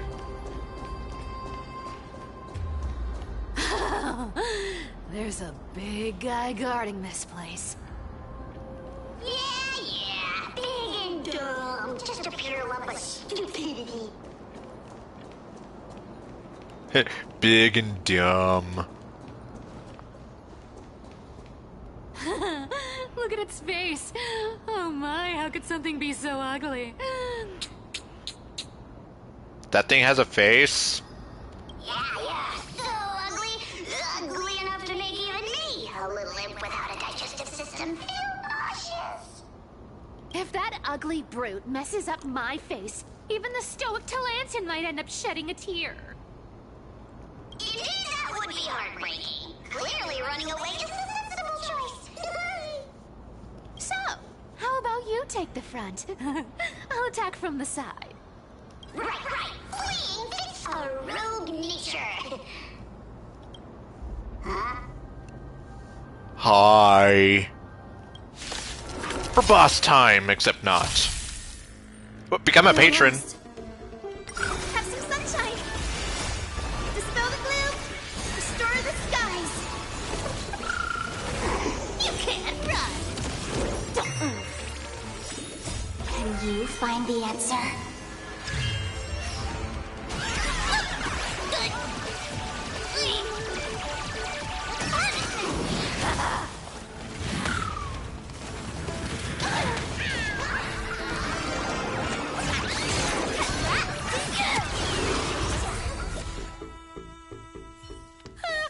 Such an ugly and useless creature, taken down with just a couple of hits. How boring. Useless! Hey, Bartolos, are you still alive? Give us a squeak if you are. Here! I mean, squeak! Look at you, all shaken up. Can't handle even this bit of action. Should be safe here now. Get to work. Aye, boss lady Cypher. Bartolos activated excavation mode, unearthing the treasure buried deep underground. It doesn't smell like anything valuable this time. Since we've already dug it up, let's open it and see. Huh. Is this? Oh. The Journal of a Styxian Refugee. Month of Balance, day something. 3 more neighboring households moved away today. The tide has risen higher than ever before, already reaching the 5th step of the stone stairway to our residence. The priest insists it's merely a seasonal high tide that will soon recede. But having lived in Styxia for 30 years, I've never witnessed water levels like this. Well then. Leandro from the harbor went fishing 3 days ago, and reported that the seawater had become unusually turbid, appearing as if mixed with ink. Beneath the surface, he glimpsed strange shadows, not human in form, yet possessing distinct outlines. After returning, he developed a high fever, and has remained bedridden since. Month of Balance, day something else. The city's feasts have grown increasingly frenzied. Grand celebrations that once occurred only during the month of joy now happen almost daily. Okay. At the Andros family's banquet last night, I witnessed two normally well-mannered women treading grapes barefoot, emitting strange laughter, and then directly drinking the dirt-laden juice. Okay. They claim to be mimicking Fagosa's ritual ceremonies, though I've never heard of such absurd form of worship. Prices at the market have risen by 30%. Just like Nintendo games! Okay, no. The honey brew merchant reports that the brewing process has become exceptionally difficult lately. The yeast cultures mysteriously rot. Only by distilling with seawater collected directly from the harbor can they produce proper wine. Unfortunately, our Doris is clear-minded enough to advise us to minimize our consumption of the city's water and wine. Month of Everyday. Day something. Last night, strange music emanated from the harbor. It wasn't produced by any instrument, but seemed to rise from the ocean depths. That's not scary. The low, haunting melody sounded as if it were telling an ancient tale, compelling people to approach the shore. So basically, like sirens looking for their lonely sailor boys. Several neighbors' children sleepwalked to the dock last night. They claimed to have seen the goddess in the water performing and wanted to get closer. Yeah, that definitely sounds like a siren. The priests have forbidden all forms of musical performance and deployed soldiers to patrol the docks. For some reason, I can't shake the feeling that they're acting from fear, rather than a genuine desire to protect us. Month of Everyday, day something else. Today I met Nora, the cloth merchant at the market. She revealed that the situation in her district was far more dire than we imagined. The spirit pool in Fagosa's temple suddenly dried up 3 days ago, and despite their best efforts, the priests cannot replenish it. More alarming still, strange cracks have appeared on the wall behind the deity statue, forming patterns or script that no one can decipher. Nora also shared a peculiar rumor. Some claim to have seen in their dreams a woman playing a lyre, draped in black veils, with eyes gleaming like seawater. She allegedly told dreamers that Styxia would soon face a great transformation, and only those who could hear her voice would be saved. Jeez. Well then. Some city residents have begun referring to her as the prophetic sea musician, despite priests' determined efforts to suppress such rumors. Month of Freedom, day something. We finally decided to evacuate with our entire family. The seawater has reached the highest watermark at the dock. Yet some remain oblivious, still immersed in endless revelry. Our family and the neighboring Milan household have decided to journey to Akama together. Reportedly, the world-bearing Titan's protection extends there, and the tides of darkness have not yet invaded those lands. We plan to slip away quietly tonight from the northern dock exit. We pray to Fagusa for safe passage. Month of Freedom, day something else. We've been traveling for 3 days now. Last night, the Milone family's youngest child suddenly developed a high fever, continuously muttering strange phrases that resembled an ancient ballad. His brother decided to take him back to the city for medical treatment, though we all know there is little hope to be found there. Yeah, definitely sounds that way. The entire city might be drowned for all you know. This morning, looking back at Styxia from the hillside, I was horrified to discover the entire city enveloped in a strange aura, with seawater shimmering from an unnatural blue radiance in the sunlight. From a distance, those magnificent buildings seemed to twist and distort in the water, as if they were merely illusions. Month of Weaving, day something.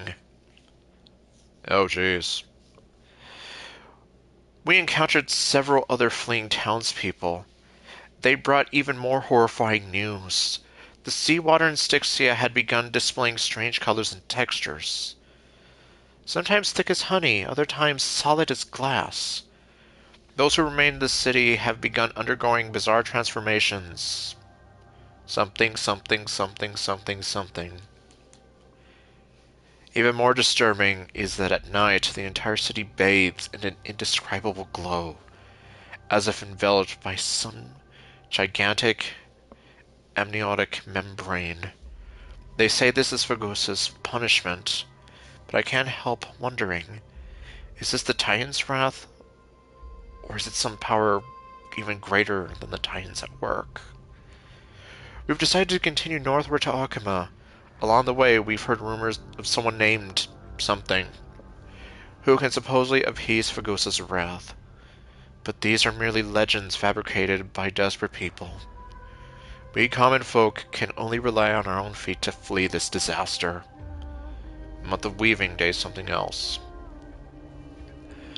Tonight, after the children fell asleep, I secretly examined a small vial of seawater brought from the city.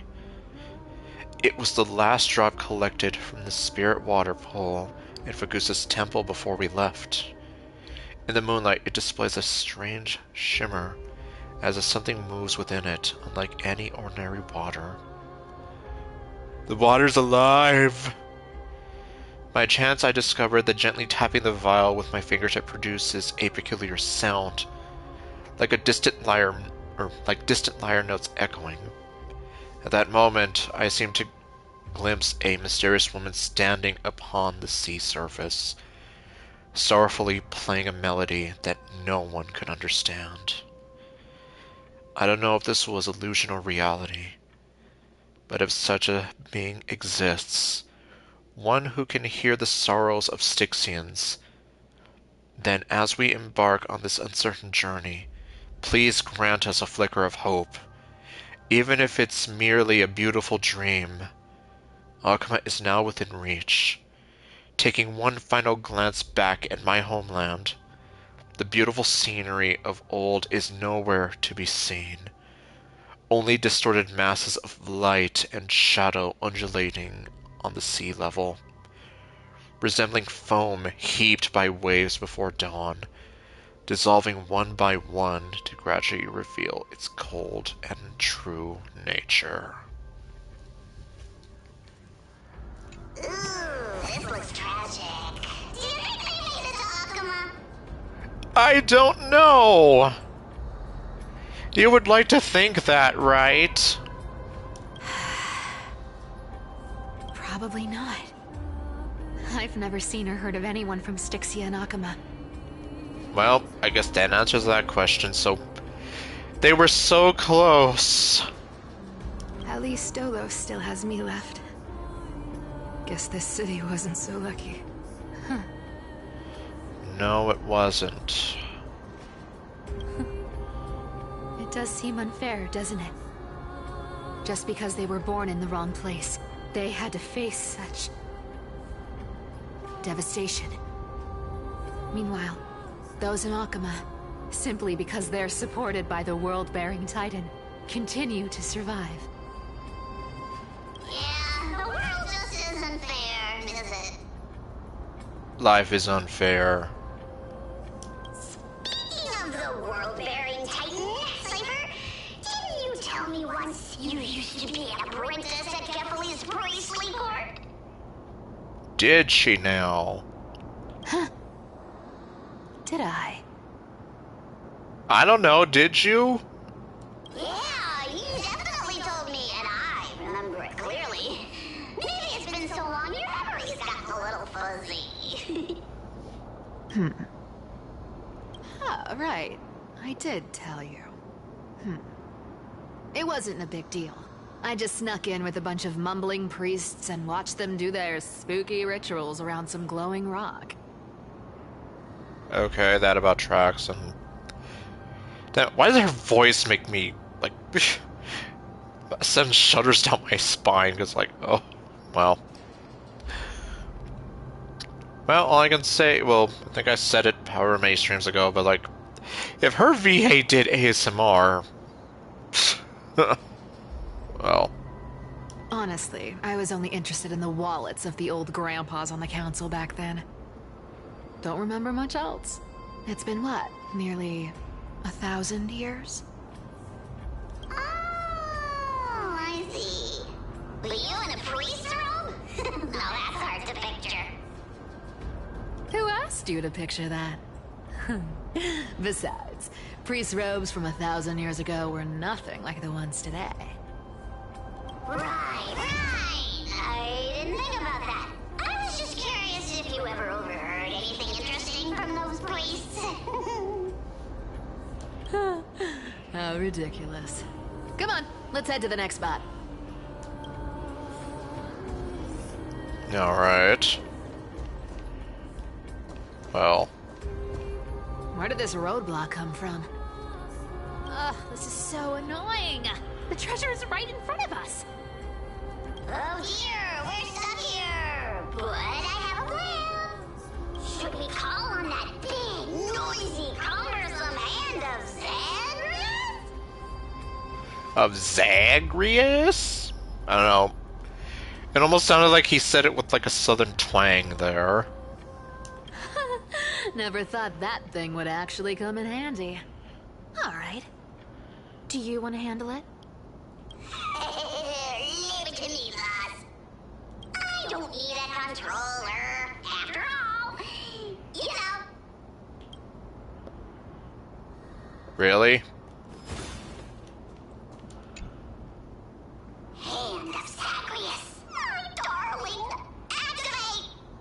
My darling.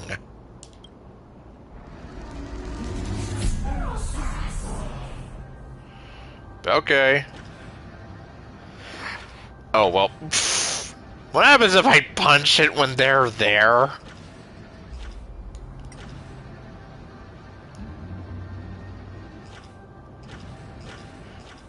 Well, I can probably find out.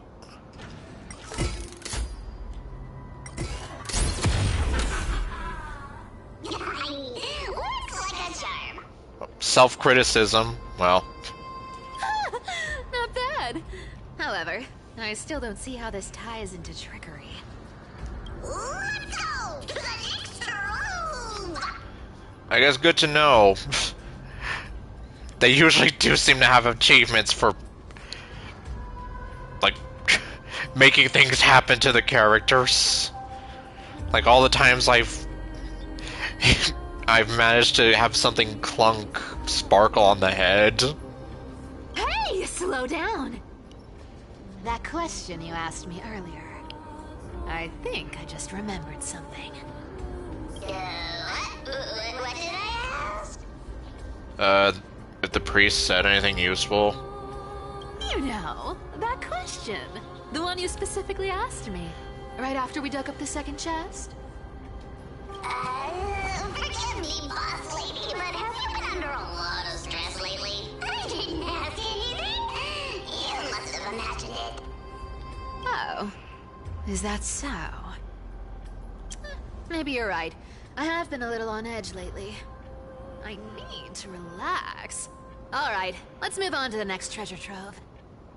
Treasure, let's go!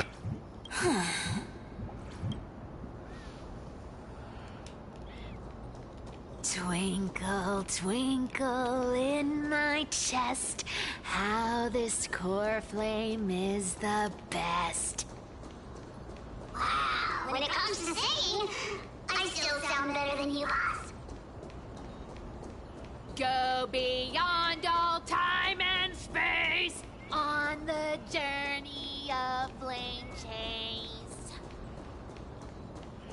I don't know, Barty. I think she sounds a lot more lovelier than you.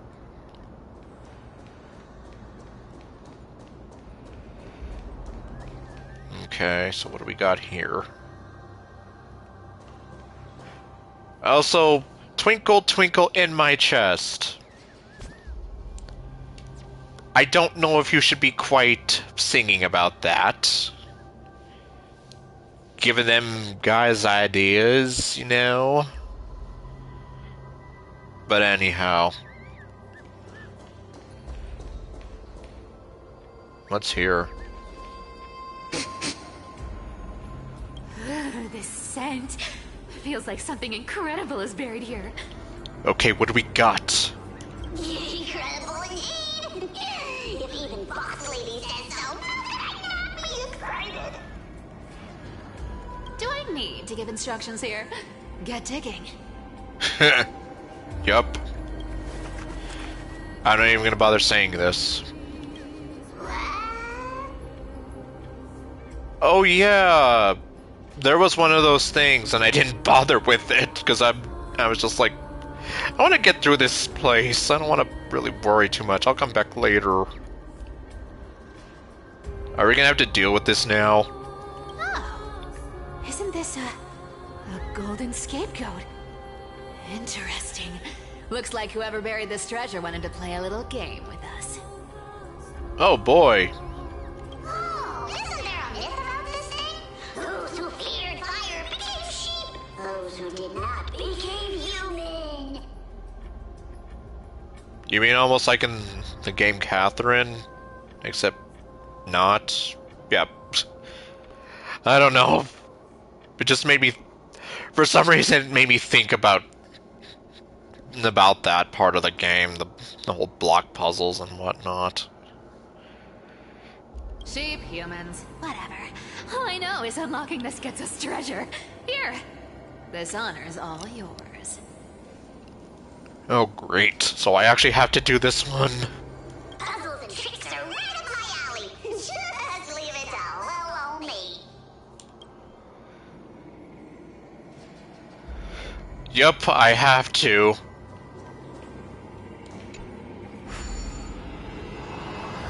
Well then. Oh, it's just 3.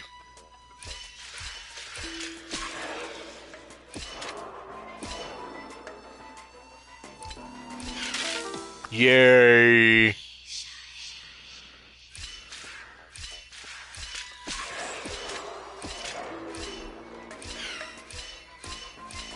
Okay, well, that one was easy.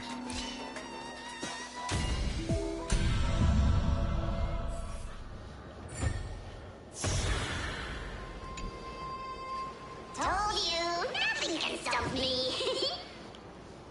I guess since it's required, they probably didn't want people to be raging at this for 12 hours. Cyber, it's your turn now. Stop!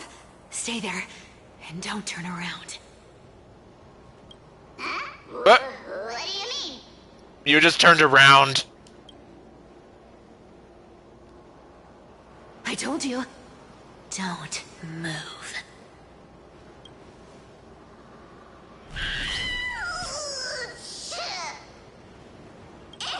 My poor old back. What are you doing? Okay. When did that get there? Shh, quiet. Don't say anything unnecessary. That seamstress. She's listening. What? Boss, do you mean? Stay put and keep quiet. I'll handle her. Whoa, whoa. Seamstress. Getting sneaky, aren't we? Did you think I wouldn't notice your little spies lurking around me? As time passes, I find myself leaning more and more on blind luck. With only the power of this little nymph, naturally I couldn't slip past your sharp eyes, Cyphera. Even if you could fully control Bartolos's mind, I would still be able to see through your disguise. Aglaya. You've gone to such lengths to spy on my every move. What exactly are you after? I've told you before, you don't need me to succeed. Why don't you just let this go? I already made an exception and got involved with Castor as a gray mystery. Asking for more now. Isn't that pushing your luck a bit too far?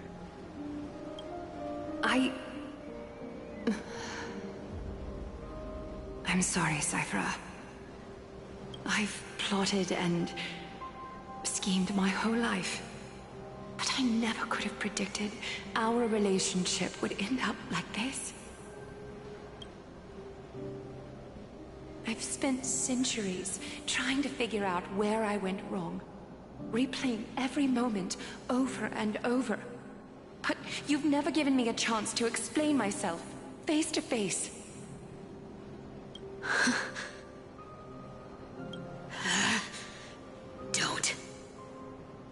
Don't talk to me like that. You know I can't take it.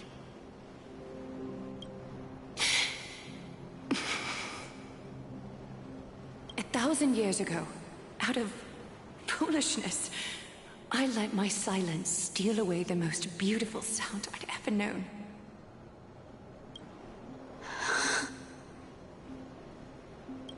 My silence.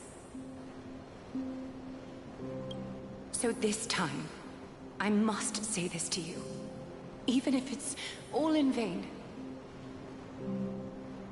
I need you, Cyphera. The Chrysos Heir's mission needs you. The finale I've delayed for far too long. It's finally here. Whatever resentment you still hold against me will fade once I'm gone. Please, come back to Akama. I'm begging you. Without you, they don't stand a chance.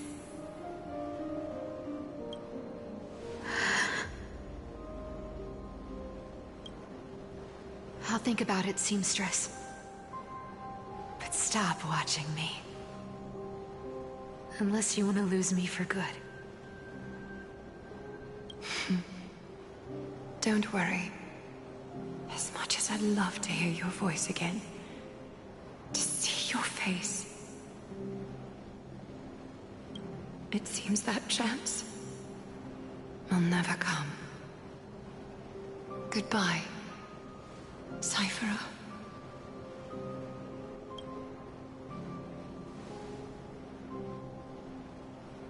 Goodbye, Aglaya.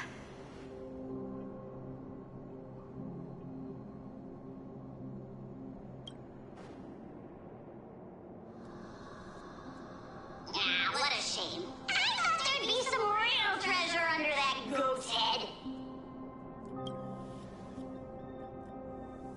Turns out, everything in that chest was soaked in water from the River of Souls. Nothing valuable left. Those relics were once priceless. But time has eroded away all that they once were. Aww, hearing that from you makes it sound so sad. Wait, why am I getting all sentimental? I haven't even processed what just happened. That horrible woman. When did she... Oh! If you see her, let her know this. As demigods, we can't avoid our duties forever. Could it have been back then when... Do you remember now?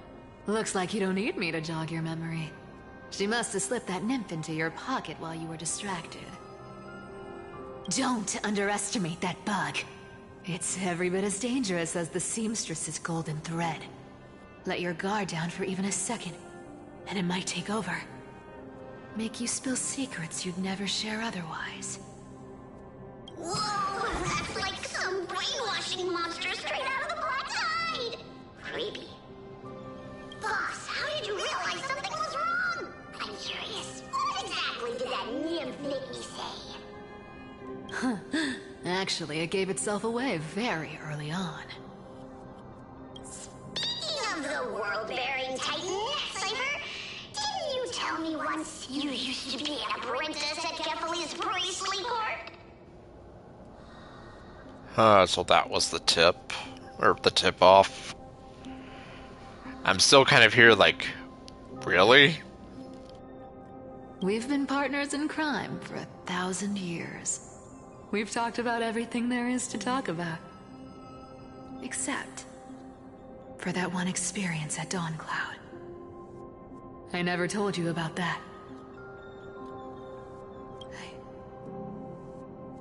I absolutely wouldn't have shared that with anyone. But, boss lady, there's a chance Aglaia wasn't trying to trick you? And as far as I know, the embodiment of trickery despises that golden thread which forces people to speak the truth. You'd never defend Aglaia. Isn't that right, Zagreus?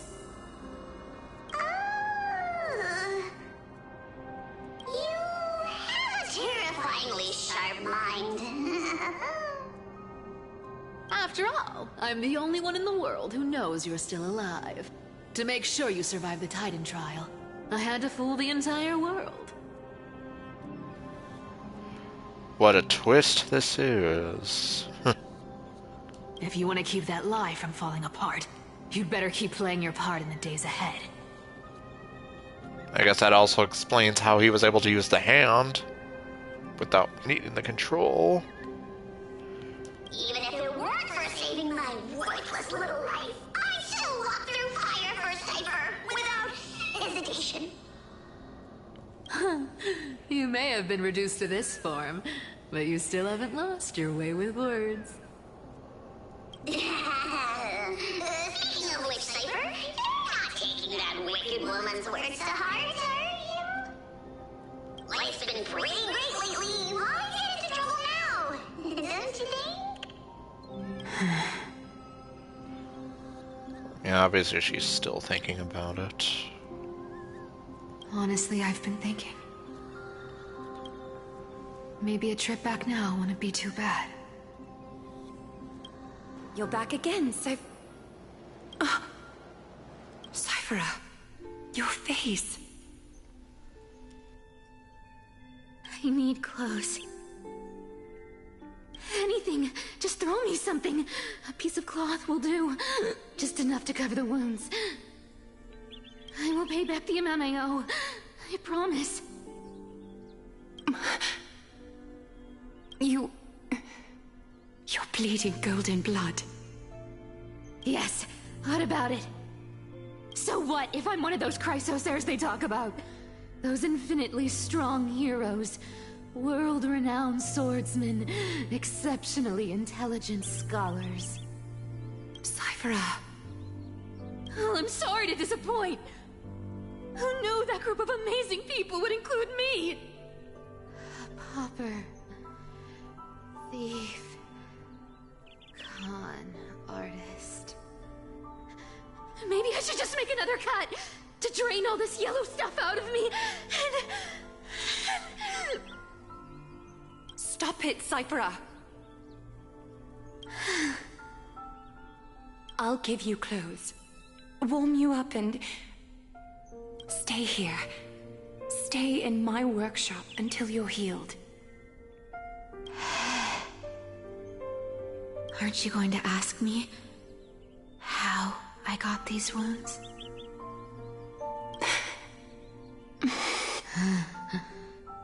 Right. What's the use?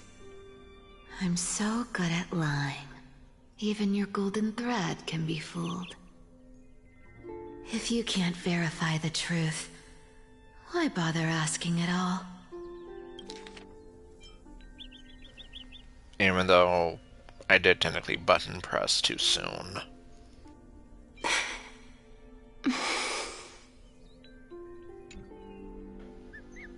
Like I said, I did technically press it too soon, so... I don't need to ask. Nor do I need to use the golden thread. I know everything you do is for survival, at all costs. Stay here. You won't have to deal with the cold or go hungry again. Stay by my side, and you can start putting yourself back together. Aren't you worried I'll ruin this place's reputation? Or that I might sneak off with your precious clothes and sell them? I wouldn't have invited you if I were worried about those things. You're weird, seamstress. You know, they say a child who often lies remains a liar for life. I've tried not to become a liar, but honestly, it's just too hard. I'm close to giving up. What makes you think I won't disappoint you? Because I can feel it. Not with the power of a demigod, but with the heart that beats in my chest. You love this place. That's why you keep coming by, but also why you hesitate to stay longer. You worry you'll tarnish the Gold Weaver name. After taking over Nestia's divine authority, I became used to letting the golden thread distinguish sincerity from falsehood. However, the mission I need to complete requires me to learn to trust and rely on my heart. Cyphera, you're an honest thing I've given to this world. And also a challenge the world has given to me. Stay here with me. You have a beautiful face that deserves better than to be covered in scars and grime. You've got a way of talking that's hard to follow. All right, let's make it a deal. You have 1 day to change your mind. Once the action hour passes, there's no turning back.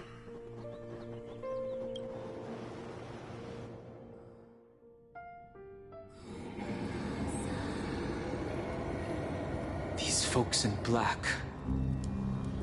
Okay, so now we're back with Don Hong.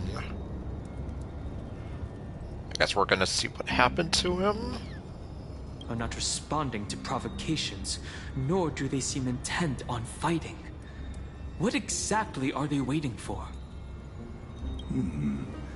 Pressure. Fear. Planting seeds of anxiety. It seems this is the strategy they've chosen. An organization that sees it as their mission to eradicate the Chrysos heirs. I've read some chilling accounts. Stories of the cleaners using alchemical arts to implant fragments of memories into their successors, ensuring both identity and hatred live on.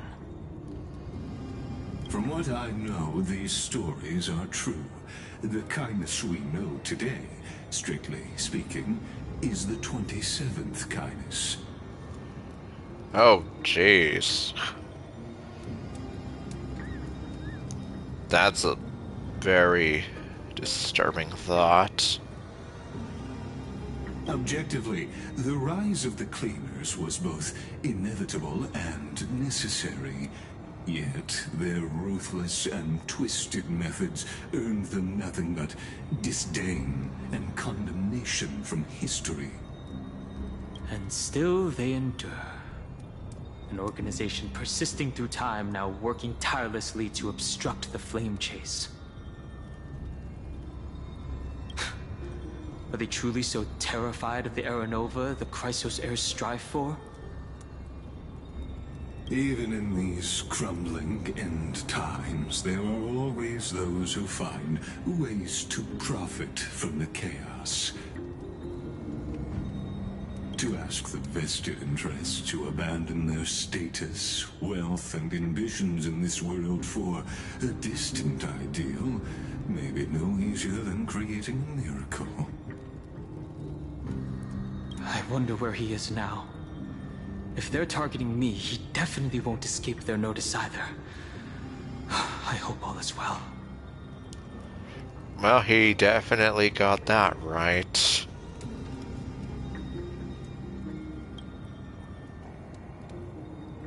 Is that Lord Krateros? Oh. He made it here. There you are, Lord Donghung.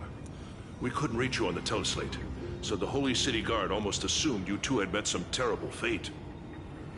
Well, thankfully, they didn't. You pests crawling in the shadows, back off. Your plot ends here. You played your hand. Run while you still can. It might be your only chance to survive. Stay away from Akama forever. If you set foot there again, the fury of its people will tear you apart. Because Aglaya is dead, and in the eyes of the Holy City citizens, her blood is on your hands.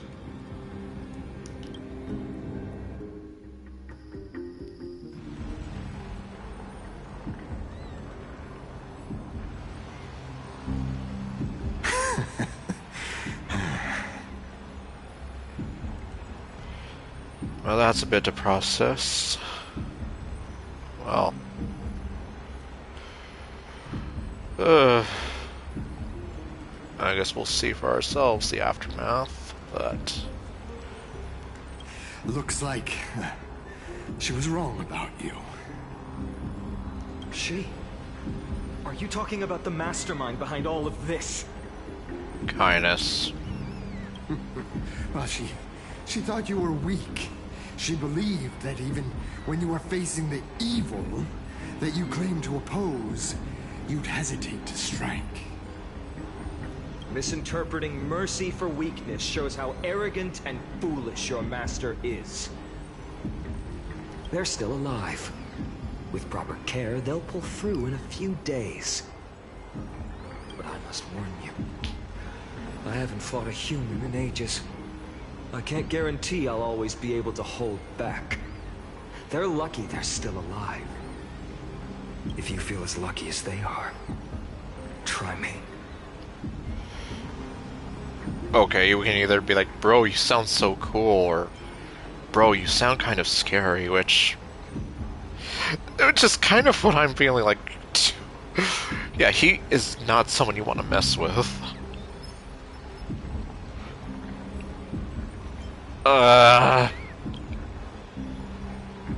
Finon is seriously upset. Yes, he is. That much is obvious. Get out of here. Don't show your face around us again. If your master wants to stop the Flame Chase journey, she'd better bring an army that makes Kremnos at its peak look like child's play. You tell that asshole. I've said it more than once, Lord Finan. We're not here to start a fight. Well, you definitely started one. We came only to ensure you weren't anywhere else. In other words, to stall him.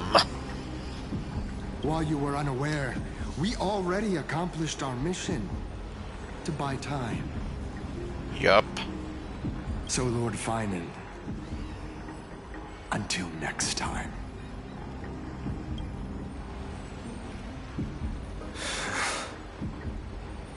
Are you okay? If he doesn't already know about Aglaya, I'm pretty sure he's not going to be okay. I'm fine.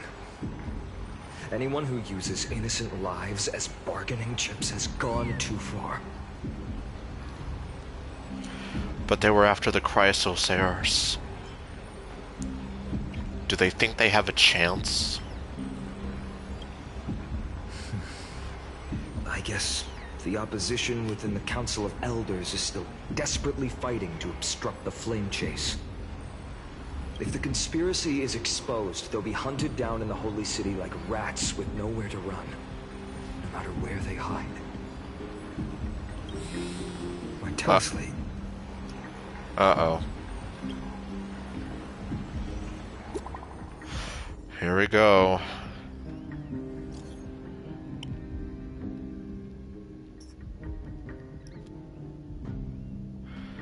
What's going on?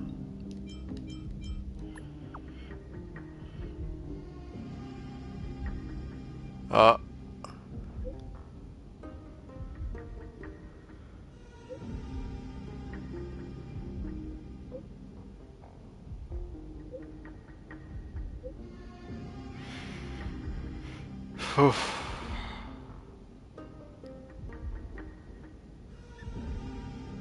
I'm even just feeling like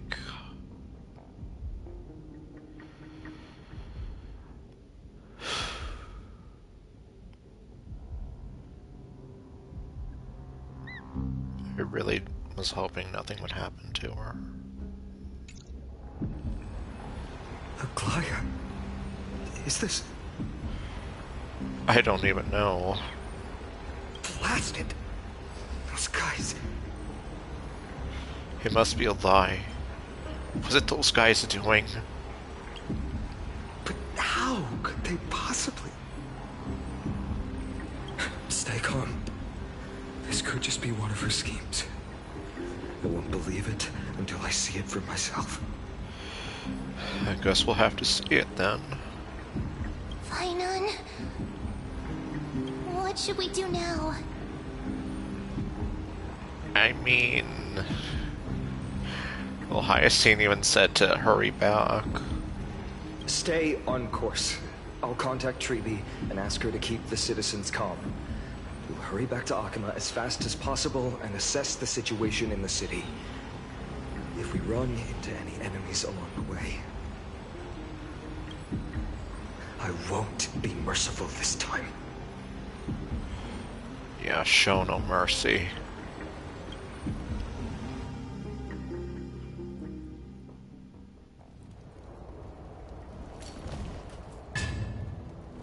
Cartonis?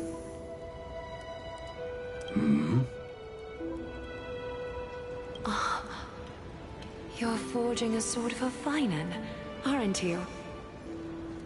I haven't seen you wield the hammer in so long. I couldn't help but be entranced by the sight. You, Aglaya. In this form, you come to me. It means... That's right. At this moment, my physical form is already shattered. My journey as a human in this world has come to an end. It's time to fulfill our pact. Of course. The pact I haven't forgotten. The thing I entrusted to you, do you still have it? Far too plain this vessel is. Not worthy of you. Do you still insist? I insist. Over the past 1,000 years, every piece of fabric I've worked with has been tainted by my cold divinity. It's made me hate their colors, texture, and scent. This ornament stands apart. It was a gift from a child. She was pure and kind. I often wished my childhood could have been like hers. How to say goodbye to everyone? Have you already planned? I'm afraid there's no such detailed plan at this time. I deeply regret not being able to say farewell to them, one by one. The moment has come. My departure will give them one less thing to worry about. This parting gift should help ease the regret of such a sudden goodbye. It honestly kind of hurts hearing her say that about herself.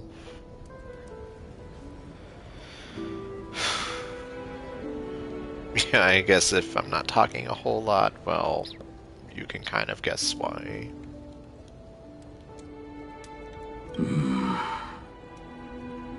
Invented for the Titans, Kremnos' soul-forging technology was. Though divinity it retains, filtered out, the remnants of humanity will be. Is that what you want, Aglaya? You've confirmed this with me repeatedly. Yes, Cartonis. I need you to do this for me. Condense my divinity into this ornament. It might still be useful in the future to help them complete their mission. selfless until the end. Envy that child, there's no need to. Already lived a grand life your humanity has. Your praise puts my heart at ease, Grand Craftsman. Now, please, take me through the last tempering that fate has to offer.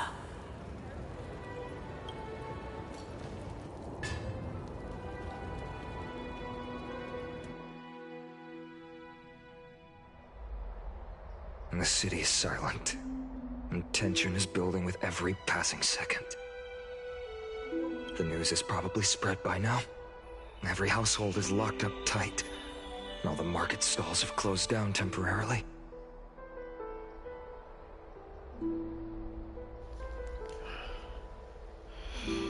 Well, this... Of course, I'm not gonna be too jokey, I guess, here, but the wording on this almost seems a little off, but she really was taken by the cleaners. Something about this feels like a scheme. I hope so. Yeah, well, it seemed like she did have some contingency plan with Kratonus in place, but, well... I just can't believe she'd be taken down by a handful of assassins. Well, to be fair, they were kind of playing dirty. So she didn't go down just with them by pure skill or whatever. There was more to it than that. If this is all part of a larger plan, Treby must know something. She just couldn't say it in the message. Let's go find her.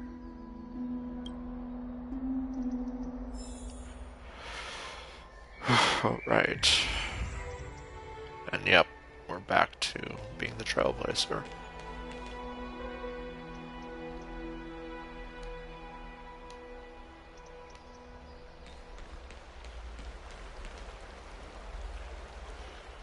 Yeah, you shut up.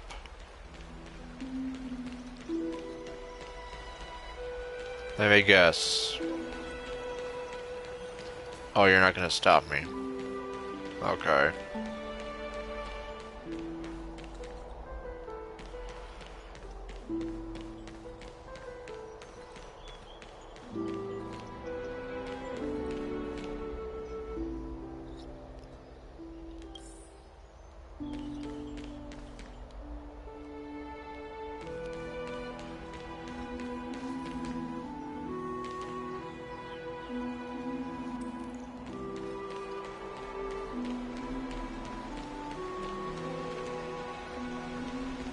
Darnham came back before us.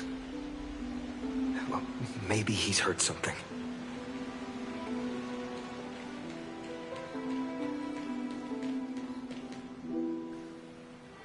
You're back. How's everything?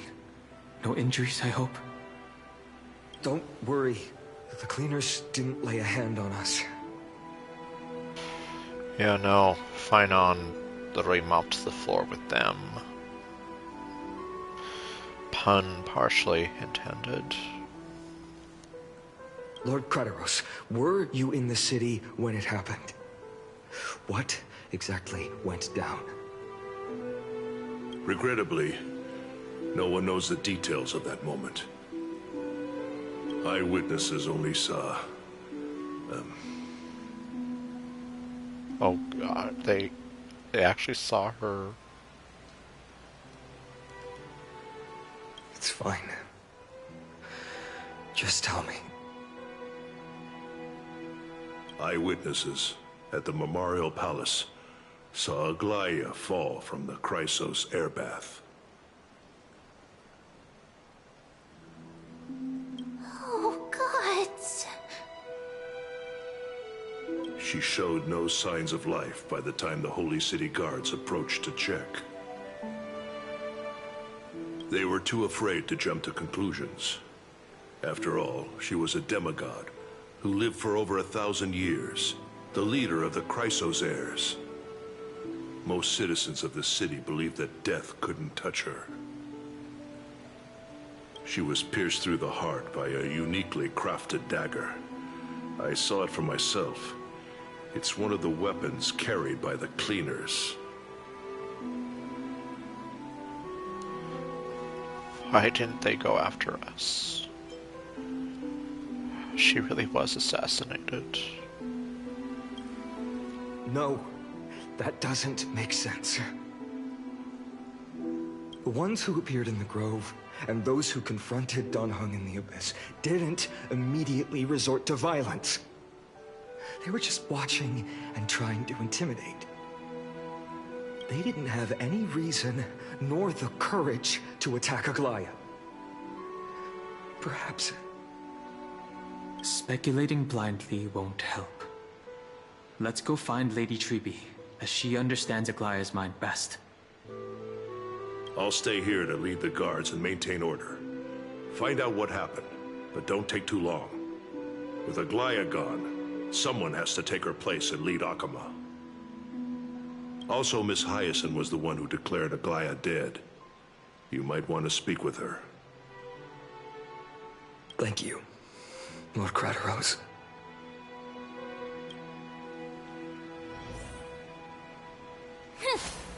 I'll stay here to lead the guards and maintain order. Also, Miss Hyacinth was the one.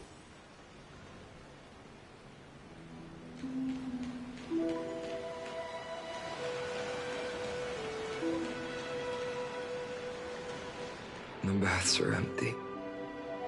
No citizen feels like bathing after hearing such terrible news.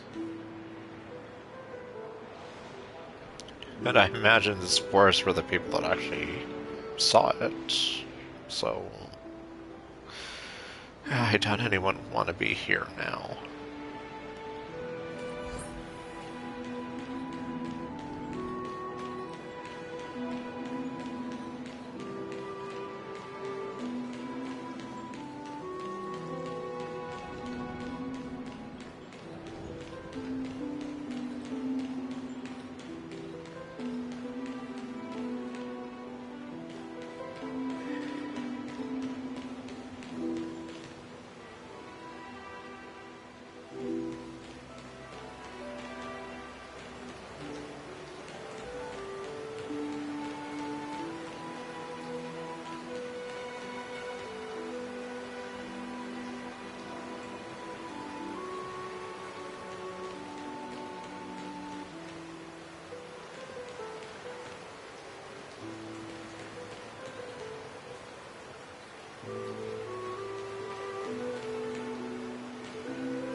Hyacinth. You're back. We heard from Crateros. Are you alright? I'm fine. I've been staying close to Lady Treby and Lady Trinan after the incident. It's great that you could come back so quickly. They need someone with them now.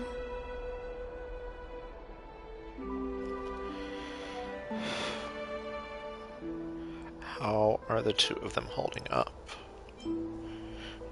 You witnessed Aglaya's... Yes, we witnessed her final moments.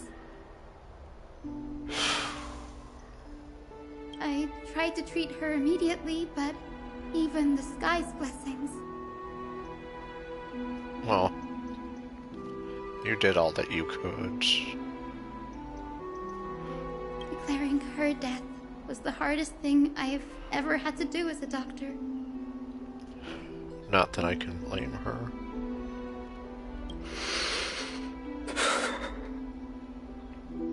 Lord Finan, don't push yourself. You're carrying a heavier burden now.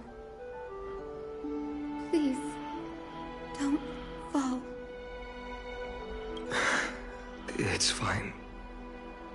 I can handle it. What I've lost is a mentor and a comrade in arms. But for Treeby and Treeman, they've lost a 1,000-year-old bond. Like they're losing a part of their lives. You should rest, Hyacin. You've been awake for a long time, haven't you? We'll handle things from here. Okay. See you later, everyone. Next, we should visit Lady Treeby.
Snowy. Little Gray. You're back. Lady Treeby, Snowy, don't. Please don't apologize to us. You went to the grove to prepare yourself for the threats to Akama. You didn't do anything wrong, so don't be hard on yourself. We were always by Aggie's side throughout this long journey, so we understood her thoughts better than anyone. She knew she wouldn't see the end of the Flame Chase journey, yet she gave everything without hesitation for the future of everyone.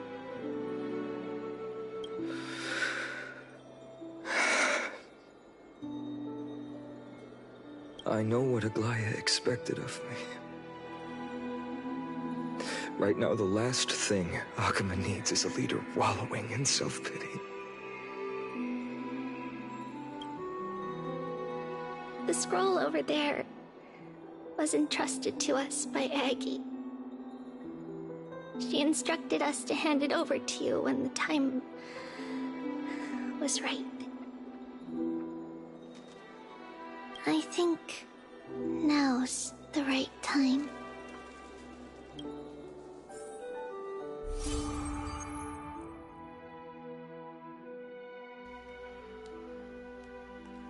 Well, this is definitely going to be very bittersweet.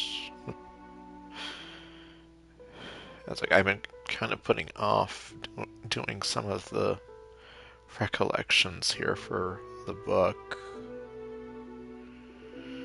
Well, I guess I'll see when I get to do this for myself.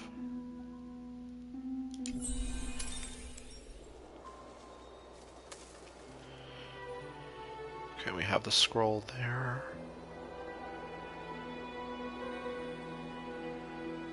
Let's see. So read Aglaya's message and review the memory fragment. Do Tribby and Trianon have anything else to say? Aggie, I still remember the taste of that oatmeal. See you tomorrow morning. I'll prepare breakfast for you then.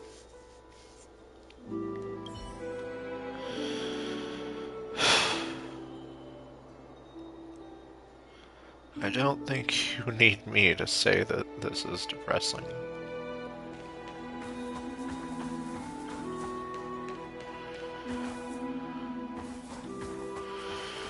Okay, let's see this first.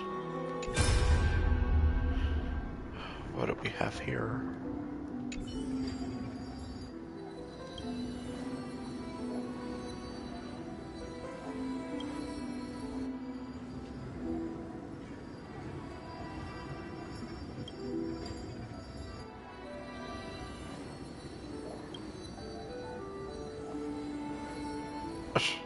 Is she... Wow,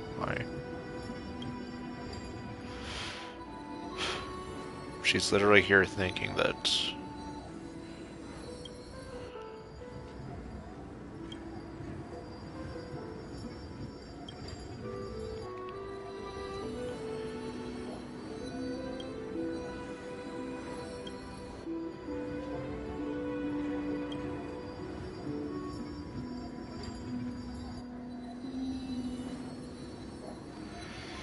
Well, unfortunately, some people did see.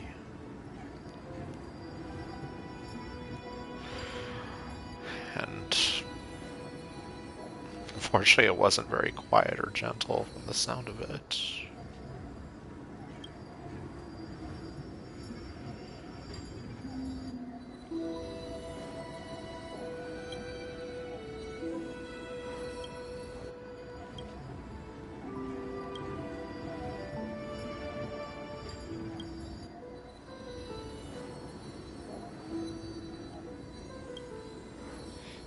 Yeah, I guess. In the end, if you think about it, is anyone really ready for anything?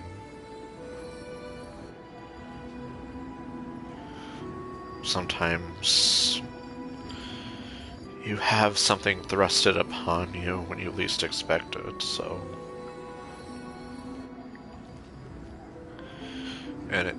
And those moments are what truly define us in the end.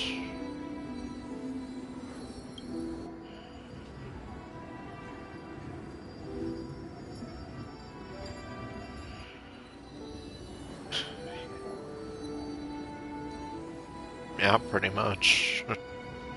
If you think of it that way.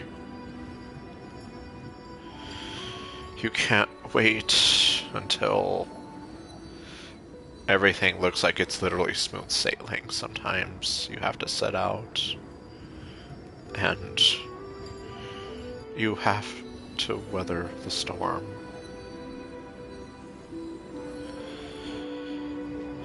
Because life doesn't wait for anyone. And as much as I hate my father, he was technically right when he says that, like, no matter who you are or what's happening, the world's gonna go on with or without you. Of course, he could have picked a better way of wording it, considering I had just lost my mother, who meant the world to me. But of course, not that he really cared about that. But it's like I said, at its core, what he said to me then is kind of right. I hate that it's right, but... yeah, the world doesn't wait for you. You have to be the one to step up. And essentially rise to the challenge.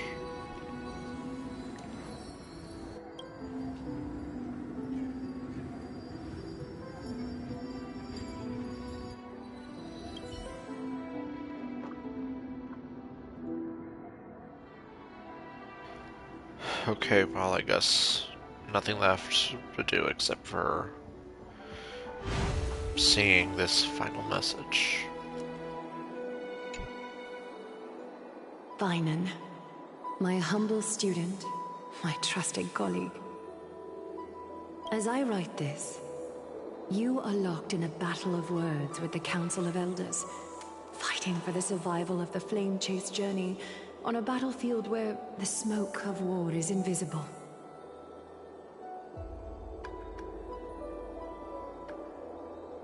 I deeply regret and feel guilty for hastily pushing you and the Trailblazer into the debate. But please forgive me. At that moment, I could not afford to show any sign of weakness before you, as it would have crushed your morale. I considered the debate a routine affair, assuming I could win merely with the support and experience we'd accumulated over centuries. But I underestimated Kindness and her party's cunning, and also the deterioration of my own senses. The trap was likely set by the debater Calictus. He had prepared a severed golden thread in advance, revealing it to the public when Kindness was faltering in the debate. He claimed I was reading everyone's thoughts with the golden thread to cheat in the debate. I could have countered that low tactic in 100 ways, but my words slipped out before I could even think about them. With deceitful scoundrels like you in the crowd, I have no choice but to rely on the golden thread to keep watch over everything in this holy city. You can imagine the reaction that comment provoked. At that moment, I felt my time was running short. The divinity in this body might be eternal, but that is not the essence of me. I am a daughter of humanity, born of my mother, and I will die as a human. Realizing that my humanity was fading, I began to plan my exit. What kind of departure would not waste such a belated death? I have yet to find the ideal answer. But I knew I couldn't simply fade away in my sleep like anyone else. The serpents have always lurked in the darkness, terrified of their heads being cut off by the golden thread. If my departure were to be calm and uneventful, it would only lead to a swarm of those serpents emerging from their nests. Regrettably, a peaceful death is a luxury I cannot afford. I must feign weakness deliberately to make those serpents lose patience and act rashly. Just as they think they've struck and sunk their fangs into my heels, that's when I'll strike back, igniting the final blaze to burn away the threats hidden in the shadows. The blaze soaring into the sky might sow fear and confusion, but I have no worries about people losing their way. After all, Arkema still has you to guide them, Finan. You're not perfect, Finan. I've witnessed your confusion, recklessness, and deep sensitivity, dawn after dawn. The heavy burdens of your past have always weighed you down, inflicting deep pain.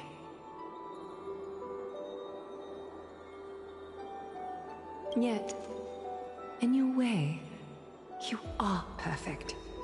You embrace everyone's imperfections, always ready to find the precious qualities hidden beneath their rough exteriors. Unconditionally.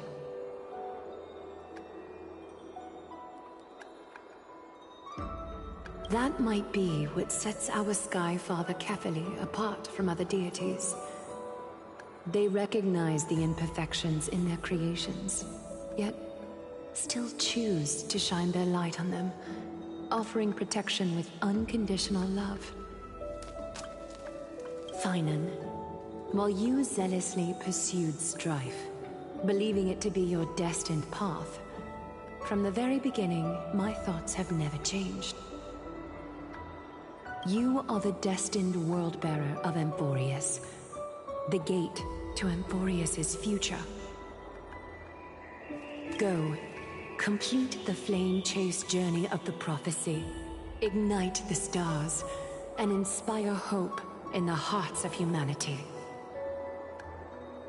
I will be waiting at the end of the West Wind, looking forward to the miracle you will create.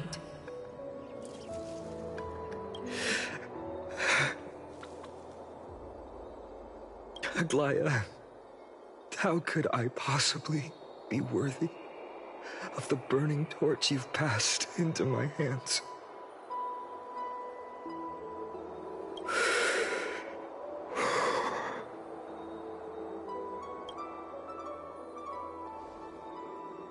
Dawn, can you do me a favor? Whatever I can help with, just say the word. Please deliver a message to Lord Krateros. Have him gather the Holy City guards and the Kremnoans to spread the word from door to door. At the lucid hour tomorrow, Finan will speak at the Marmorial Palace. Urge everyone who has concerns about the Holy City's future and the Flame Chase journey to attend this gathering. Tell them Aglaya has left Amphorius the seeds of hope. Understood. Thank you. It's been a harrowing day for everyone. Please make sure to rest well and collect your thoughts. I need to prepare.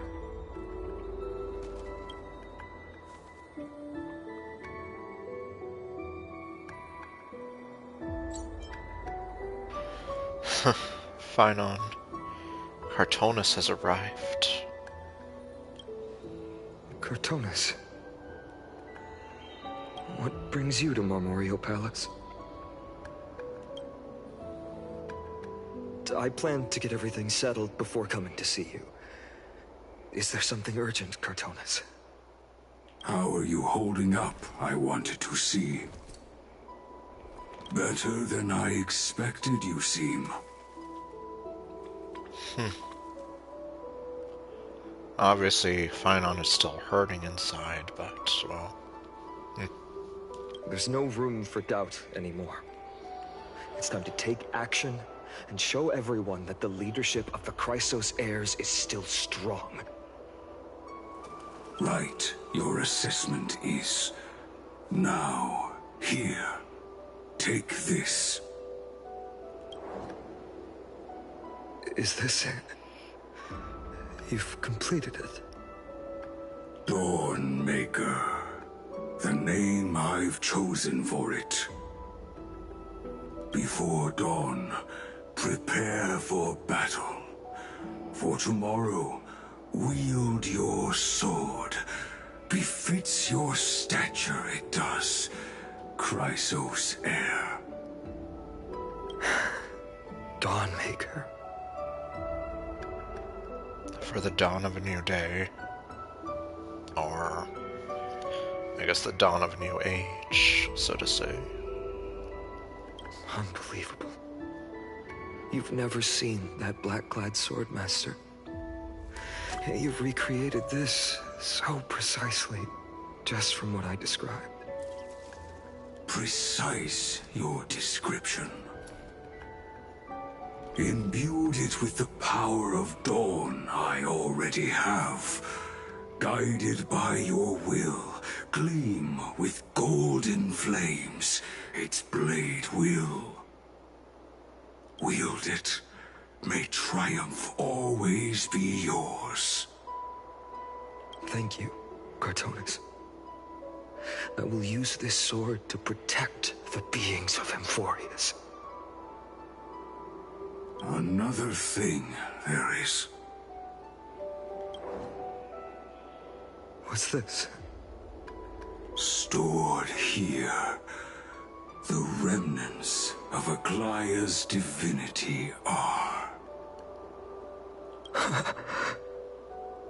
This was her commission. Her death she had long foreseen. Can she still hear us?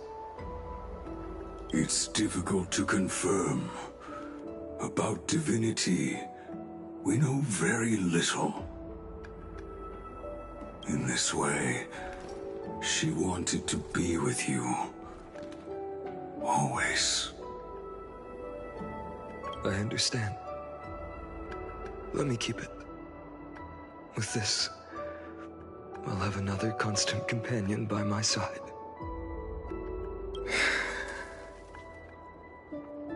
May this world never have need for a deliverer.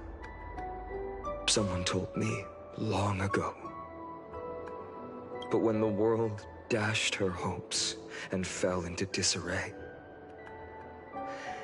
if she could see me now, leading from the front, rallying people against their destiny, she would surely smile.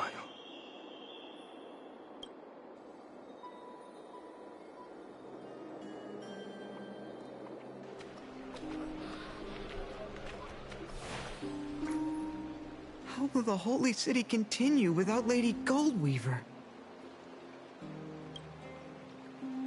Look! Lord Finan is here.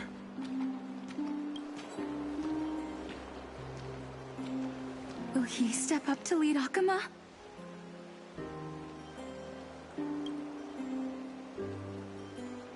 Not long ago, I spoke at the Citizens' Assembly at Dawncloud. I wrestled with every word, searching for the right ones to rally support and keep the Chrysos Heir's flame chase alive. In the end, I remembered a lesson from one of my teachers. In battles where words are weapons, outrage and blind passion often overpower reason. I followed his strategy. I painted my opponents as nothing more than pests, tore apart their character, and laid out their crimes. The strategy worked. I secured enough. I realized that apparent victory masked a deeper failure. In my pursuit of success, I fueled division and strayed far from my very purpose that led me to the Flame Chase journey. This journey was supposed to unify, not divide. To strengthen us, not weaken us. It was the gold thread that mended our rifts in the past. Some saw it as a means of surveillance, a tool of control. But no one can deny that it was Aglaya who held this city and even this shattered world together. Now she is gone. Yes, as you have heard, the demigod Aglaya, who guarded the holy city for a millennium, has indeed fallen.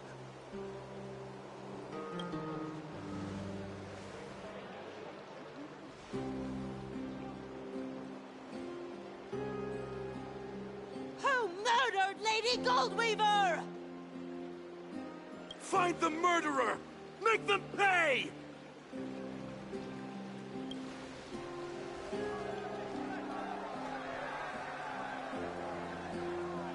I felt the same as all of you initially.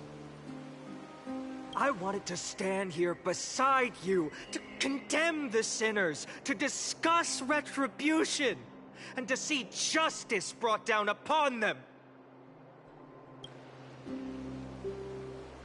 But my perspective has changed.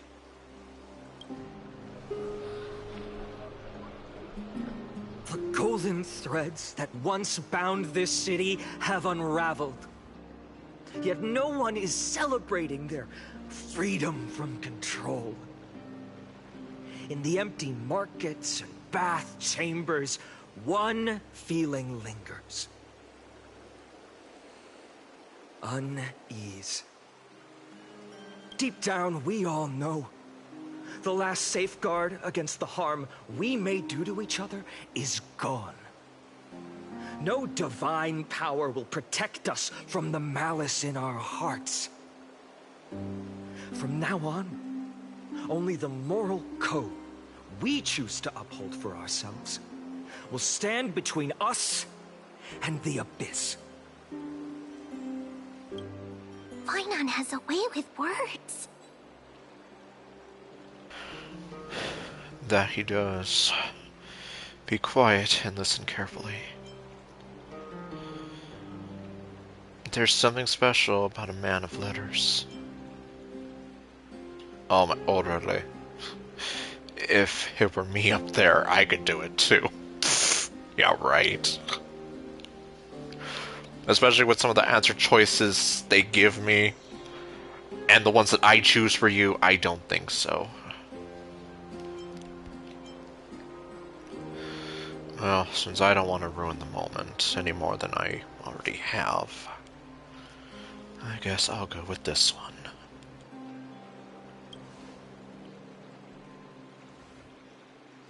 Oh, all right. The flame chase journey is nearing its end.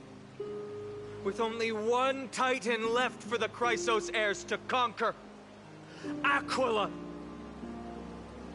Before I rise to the skies, I challenge you. Cast out the shadows and malice within your hearts.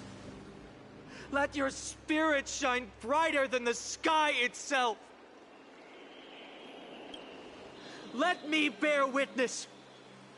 Even without the divine authority of romance, Akuma will remain a sanctuary in these end times.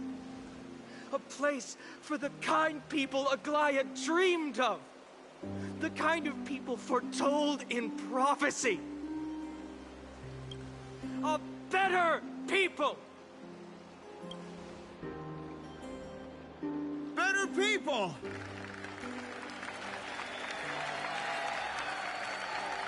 Better people! Better people!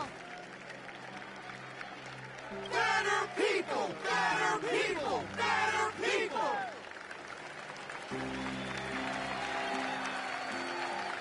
I appreciate your willingness to accept the challenge. You have reminded me that Aglaya left me perhaps the simplest duty in the world. To bear the burden of creation, I need only to give one thing. It's a gift she once gave me without hesitation, and now I share it with each of you. Unshakable faith. There's still a long way to go before Amphorius is reborn. But we will not forget the past as we move forward. For the memories of Amphorius will always benefit future generations. Allow me this moment. I want to borrow a few minutes of your time to commemorate a demigod who protected the holy city for a millennium. She was Akuma's dressmaker, the leader of the Chrysos heirs, the Gold Weaver, Aglaya, and her greatest feat was being a selfless person.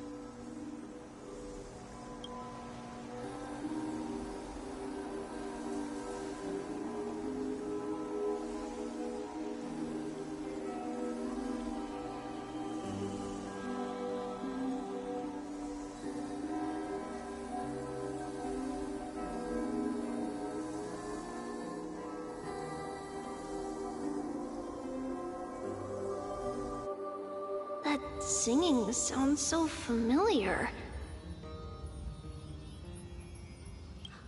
That's our song, and Snowy used to love it. Yes, Lady Trian. for that child filled with anxiety. Your songs always dispelled the clouds in my heart, even if for just a moment.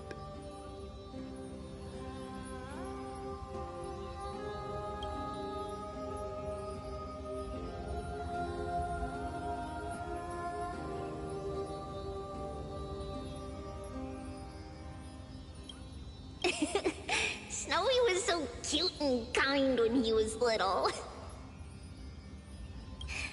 Now, you've grown so much. Maybe not as cute, but still just as kind. Time spares no one, so there's nothing we can do. But kindness, you helped nurture it in me. Don't mention it. Your light is as bright as ever. Keep it up and stay strong. See you, Snowy. Goodbye, Lady Tree.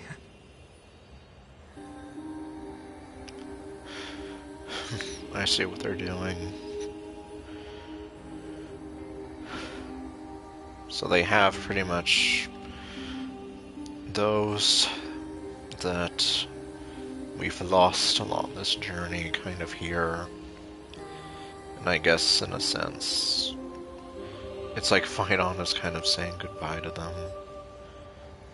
So we kind of said goodbye to Trian, who was over there at the far right corner there. I'm guessing that has to be Anaxa, who would have been right next to her. And then of course we have Castris and Aglaya, literally right behind him. I heard what you said.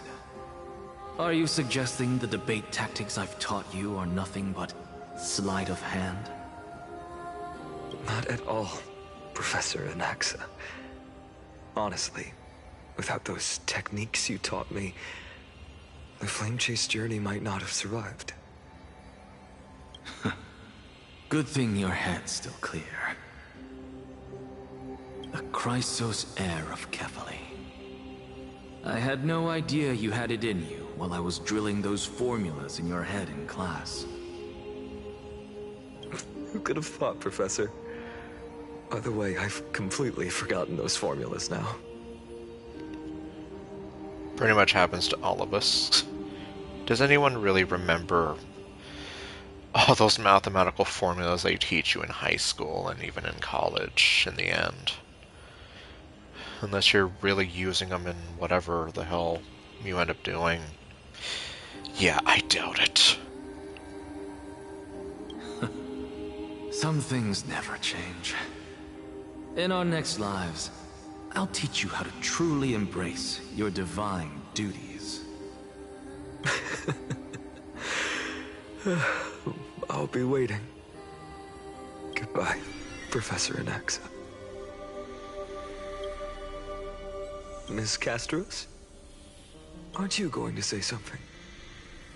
Lord Finan, you have always been so approachable. Ever since we first met, you've seen me as a friend. It was the first time I understood what everyday friendship was like. But that's dangerous. Dangerous? Laughing and chatting with you, I sometimes forget who I am. And for someone with my kind of power, that's a real hazard. I hadn't thought of it that way. Sorry, I forgot to consider your perspective. Please, no apologies. Despite everything, thinking back on the times we spent together makes me really happy. I feel the same. Goodbye, Finan. Goodbye, Gasteras.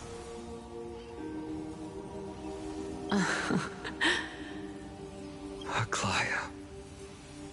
Remember, Finan, after completing the Flame Chase, leave the decision to initiate the Miracle of Genesis to the Amphorians. The Chrysos heirs are the executors of the prophecy, yet they, the people, are the true masters of this world. Rest assured, I always keep your teachings in mind. The difference between a presumptuous hero and a tyrant is a fine line, right? Well said. You've got a good memory. It's late. Anything else you'd like to add? Anything else? Even in your imagination, I'm not one to show my vulnerable side. No worries. I've long understood how difficult it is for you to open up completely. Thank you for bringing me here, Aglaya. You saved me. Maybe what I wanted to say wasn't you, child, but this crumbling world.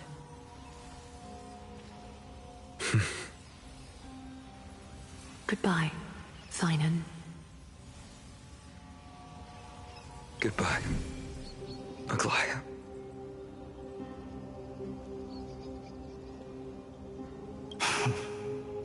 Did you forget me?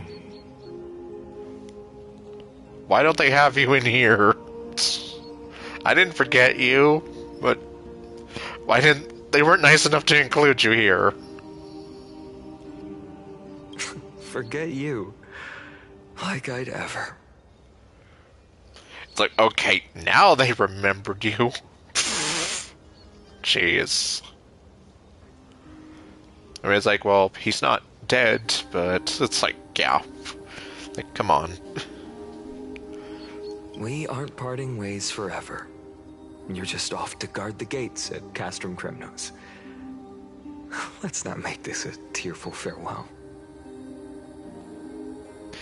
Yeah, exactly. He's not dead, but, well... And obviously, considering so many people ship them together, you would think, well... Okay, well, besides from that, like, they obviously have a deep bond. So...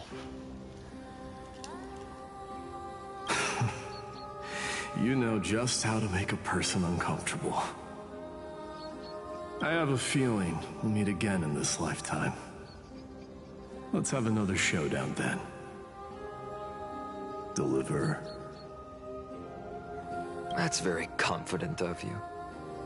I've changed since then. Have you seen this sword? It's a masterpiece freshly forged by Cartonis. A bold statement for a mere mortal who hasn't yet claimed the power of a titan. See you around. Finan of Ides Elysiae. It's a date, Mightymoose. You're not helping the shippers. Or, well, actually, no. You are helping the shippers with that one. What a poignant, yet splendid journey. Is that Cyrene? And it's still not over yet, is it? Yes, Cyrene. Well, I guess that answers my question, and... yeah, notice how her voice sounds very familiar to someone that we have with us. I was right. In the end, you did become the deliverer in this story.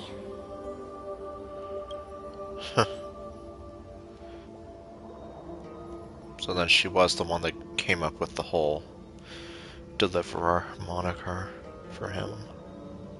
A lot has changed while you were away. I've met so many people.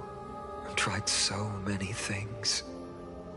I've found new resolve. And I've let go of some attachments. I'm not the same person I used to be. But to me, You've never changed at all, Finan.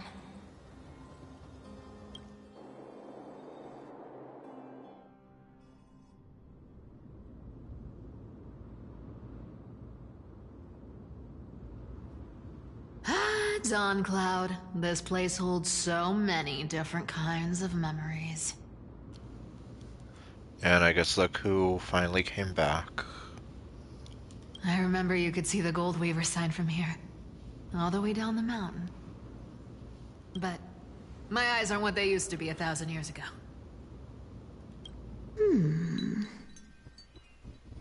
Cyphera, you... Seamstress. Tell me, does Akama have any treasures so rare that not even your... I mean, our shop has seen? Of course it has. I heard there's a gem of all worlds hidden somewhere in Dawn Cloud. Apparently, it's a piece that fell out of the Dawn device. It's truly a priceless treasure, being a part of Kefali's divine body. Even I, the Gold Weaver, cannot witness its glamour. Gem of all worlds. Nice! Got it! Well, please keep looking after the shop while I... Let me guess, Cyphera. You're probably already plotting to sneak into Dawn Cloud to steal that gem, aren't you? And your next move is probably trying to sell it to the highest bidder, then distribute that money to the poor and the refugees in the Holy City? Look, seamstress. Are you sure you aren't peeking into my head with your golden threads? You might be skilled at covering up lies, but your compassion is all over your face, plain as day. Don't lie to yourself. Do you honestly think this is the right thing to do, Cyphera? What else am I supposed to do? That's the only thing I can do with my power. You keep talking about how I have the potential to become a good person.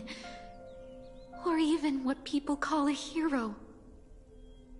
But I don't know what I need to do to get there! I can't weave golden dresses like you! I can't sing as well as Miss Hyceelins! And I definitely don't know as much as Big Sis Treeby! The only things I'm good at are the underhanded street smarts that no one even respects.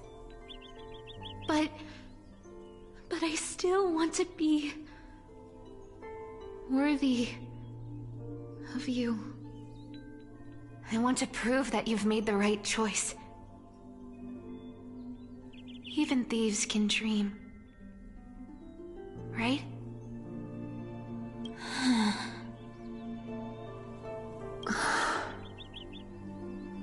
I know, Cyphera. I know.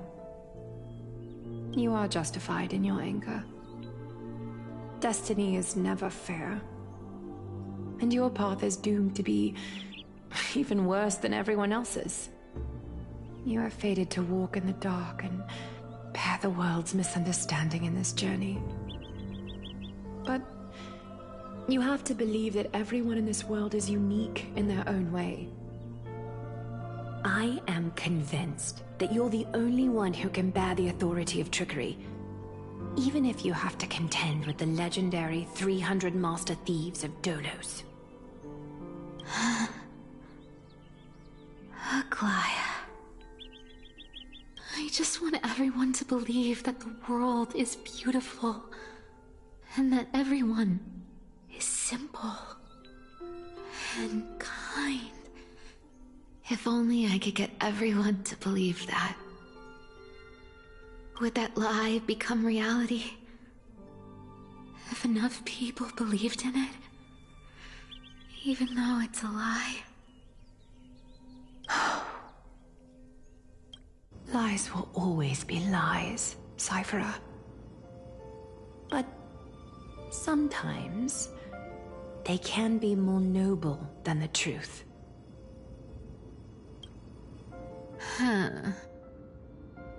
Are you really planning to just stand there forever?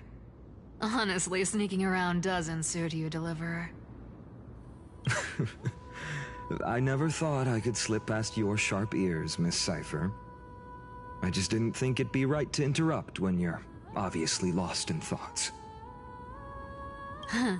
Still as charming with your words as ever, boy. Your speech at the public baths wasn't half bad, I'll admit. It managed to touch my heart. Just a smidge.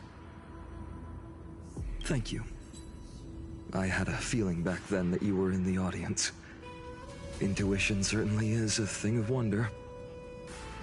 Oh, and you didn't call me out on the spot. You waited all this time to tell me. Well, I thought you'd need some time to yourself. After she passed away.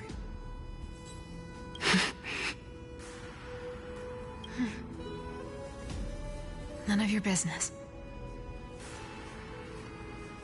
She's being a grumper. Well.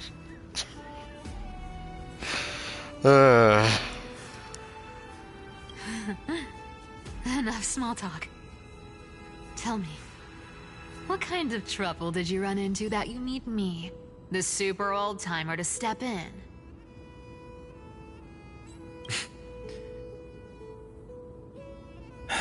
We've only met a couple of times, but you've always gone straight to business. I respect that about you, old-timer, so I'll cut to the chase. You're probably aware that Aglaya has earned the support of the entire city for the Chrysos heirs. Everyone believes that she died at the hands of council members who were against the flame chase, and the citizens' fury has been dragging these schemers out of the shadows one by one. But they didn't get everybody. To this day, we still haven't found Elder Kynus, the leader of the cleaners. Huh. Yeah, probably because Kynus felt like, yeah, once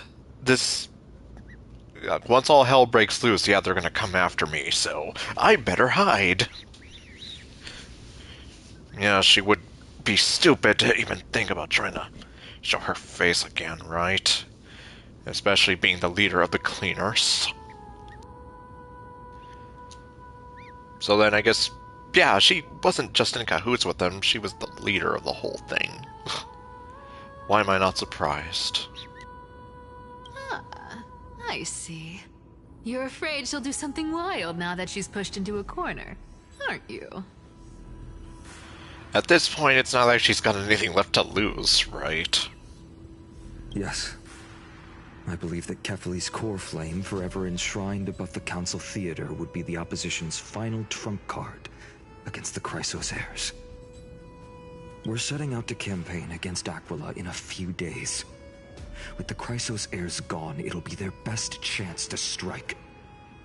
You think those desperate dogs will try to snatch the core flame while you're gone? So, you want me to give them a nice long walk while you're away, right? You sure saw right through me, Miss Cypher. I know exactly what you can do. Godlike speed, perfect disguises, untraceable movement, and that most enigmatic authority of trickery. I have only one request. Please, use whatever tricks you need to protect Kefali's core flame. Even if you have to deceive the rest of the Chrysos heirs as well. Uh-huh. Hey, Deliverer. Do you honestly think that there's no way I'll turn you down? Do you even have any plan Bs if I decide to nope out on this? As the demigod of trickery, there are no other trump cards in the world that can outrank you. I'm sure you know the answer to your own question, Miss Cypher. What confidence. You talk as if you have everything in the palm of your hand. Huh. So you did learn a thing or two from her. I'll give you that. Then let me tell you something you don't know. The Flame Reaver. They've been watching Akama closely. Why am I not surprised? You mean... Bet you didn't expect that, huh? I've been tracking them all this time. And this is my conclusion. That lunatic may have lost their mind, but they're no fool. Why do you think they haven't made a move on Akama yet? Professor Anaxa once analyzed this. He thought it was probably because Kefali's core flame was protected by the Council of Elders' secret arts. Ha! Sacred art's my foot! I could break those mechanisms with a flick of my finger. Allow me to let you in on the actual secret. They probably held off from attacking Akama because the Seamstress's defense network was way tougher than you thought. And now that defense network is gone. Well, makes sense. Like, now's like the perfect time. Now that she's gone, and you're heading out to battle the Eye of Twilight, with the city's defenses in shambles. What a dangerous situation we find ourselves in. But since you're the one who brought it up, I'm guessing you already have a solution in mind. Just look how ridiculously calm you are right now. But you guessed it right. Consider this a 2-for-1 deal. I'll keep that lunatic entertained on top of protecting Kefali's core flame. You owe a big favor after this. You have my deepest gratitude. That Flame Reaver's power is truly unfathomable. Please be careful. Don't forget, Deliverer. There's a fundamental truth in this world.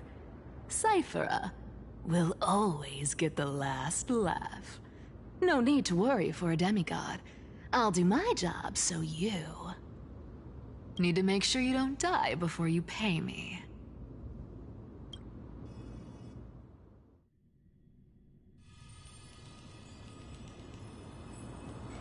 Okay.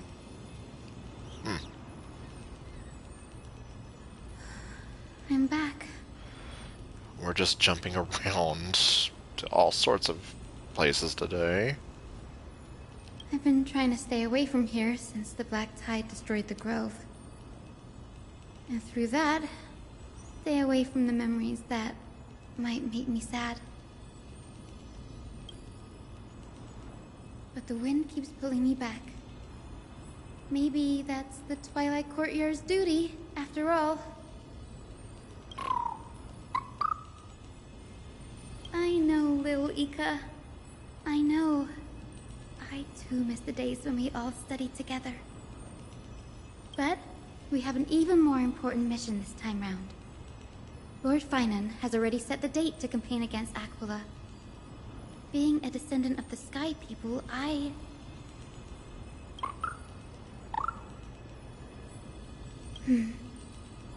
You're right.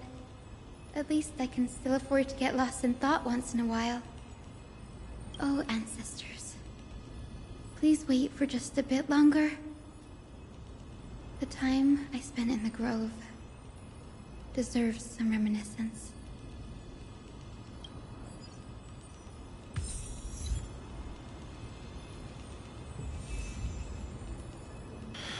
All right.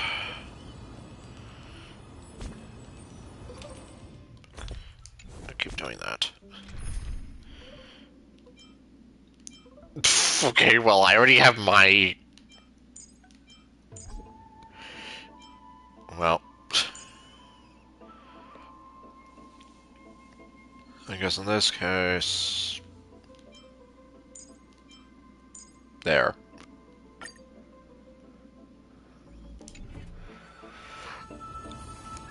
Yeah, it's like... well... I guess I should have guessed. I can't have both. Both of them there.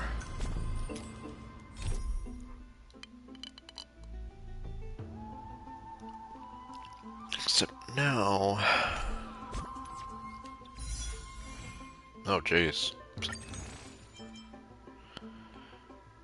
Wait, what?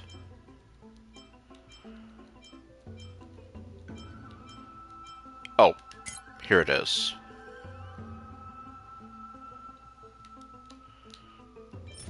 Oh, no, don't do that.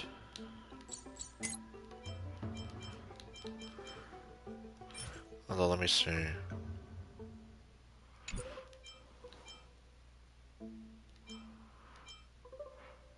Oh, Evanesia's. Well, they look like her little ears.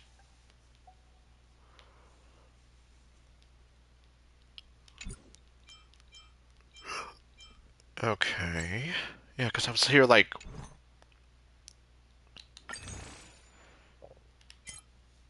Oh, right, it's the... Yeah, it's the reset of the month.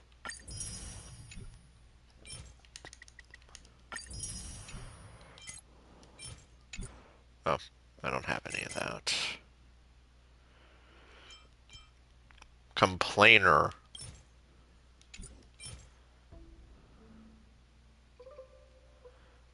Okay.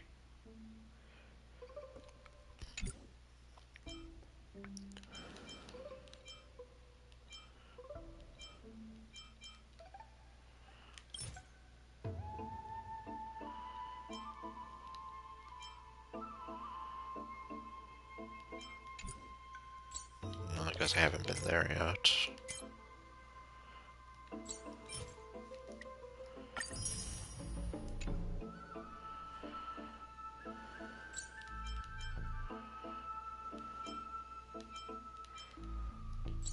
That's what I was looking for.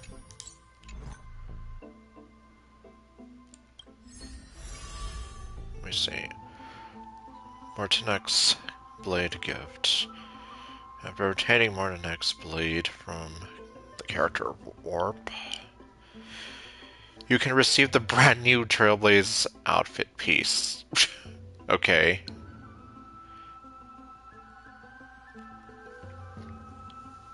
Well, I guess good to know.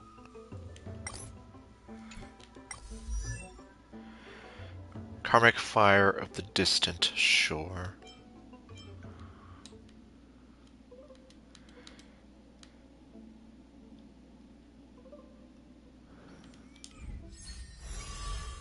Well, I'll keep that in mind. And when there's Yaoguang there.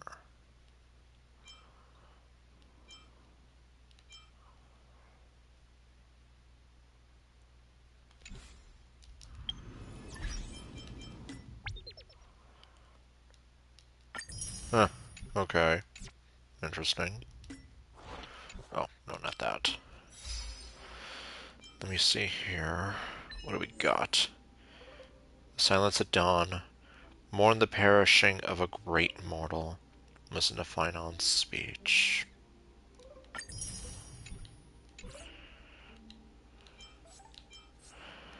What do we got here? Oh. Okay, so that's what it was. Use the hand of Zagreus' punch action to attack yourself. Yep, pretty much. See? It's like... You have these random achievements if you end up attacking yourself somehow. Oh, jeez. Okay.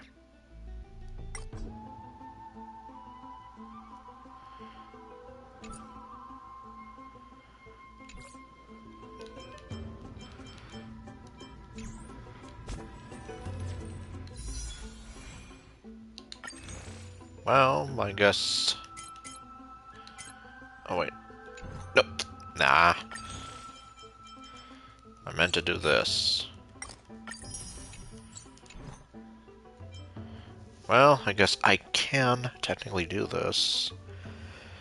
Alright, so I obviously failed at trying to get Evanesia. Although that makes me wonder, okay, so then... What did that leave me with? I'll go ahead and... look at my history through this window that none of y'all can see.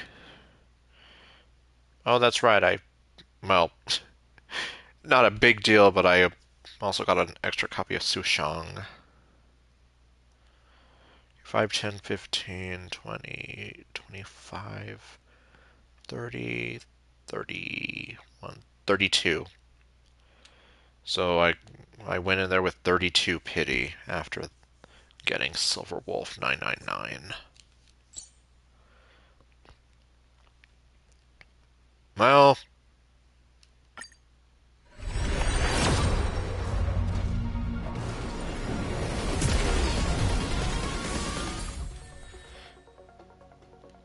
I mean, I guess what should I have expected, right? Okay, so that gives me 42.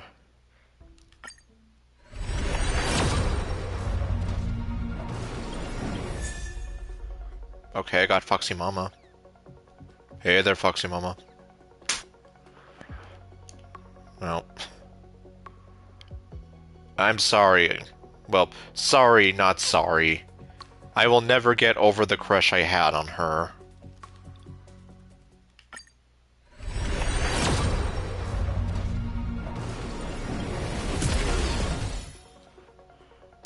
Last one.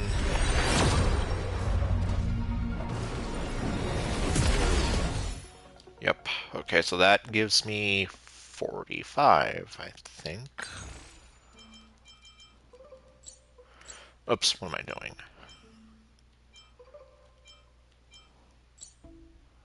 Oh, yep. I guess that's all I'm gonna get here, because I don't have enough. Oops. Okay, so then...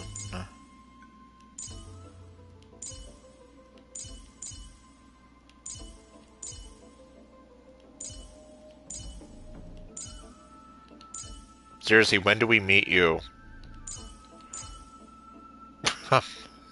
I keep forgetting I have that for her.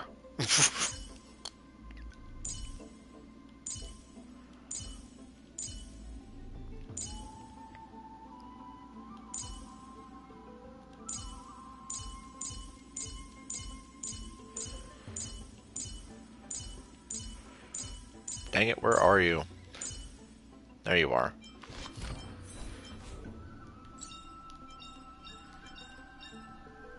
Sooner or later, I'll make my mark in history.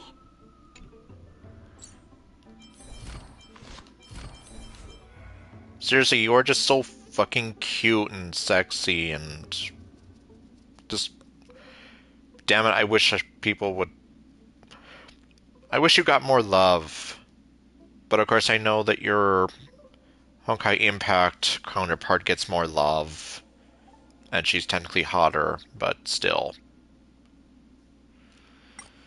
Let me see. Okay. Well, conveniently she was right next to you. Oh, a visitor. Please let me show you some of our local hospitality. With pleasure. Okay. I'm sorry, she... It's like I said. I will probably never get over the crush I've had on her. And likewise, I will still die on this hill when I say that I do like her current voice. It's like, before you at me, it's like, yes, I understand. And it's like, kind of the same reason why I, at least right now in Genshin, feel a little, like, iffy with the new voice for Sucrose. Because I was there almost since the beginning. And I got used to that voice for 5 years practically, but... Well, yeah, I imagine for all y'all out there who... Well, what am I trying to say? For all y'all out there who were there at the beginning with Tingyun, with her original voice, like, I get that. I wasn't, so this is the only Tingyun I've ever known, and at least for me, I think she at least kind of works. She has her own sort of charm to her. And, well, I guess I can't deny that, like, yeah, part of the voice, or part of... damn it!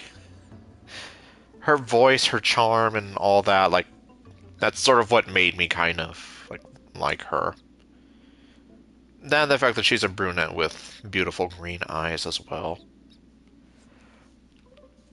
And she's just beautiful. But anyway.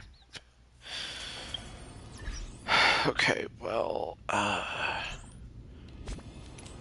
actually, hold the phone. Can I...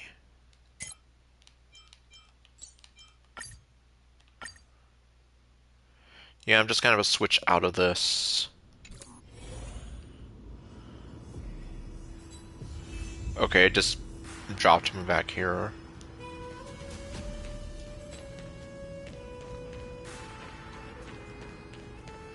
Interesting.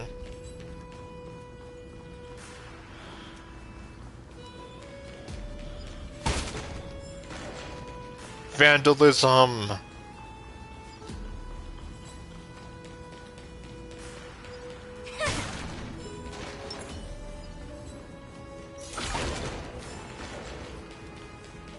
Vandalism everywhere!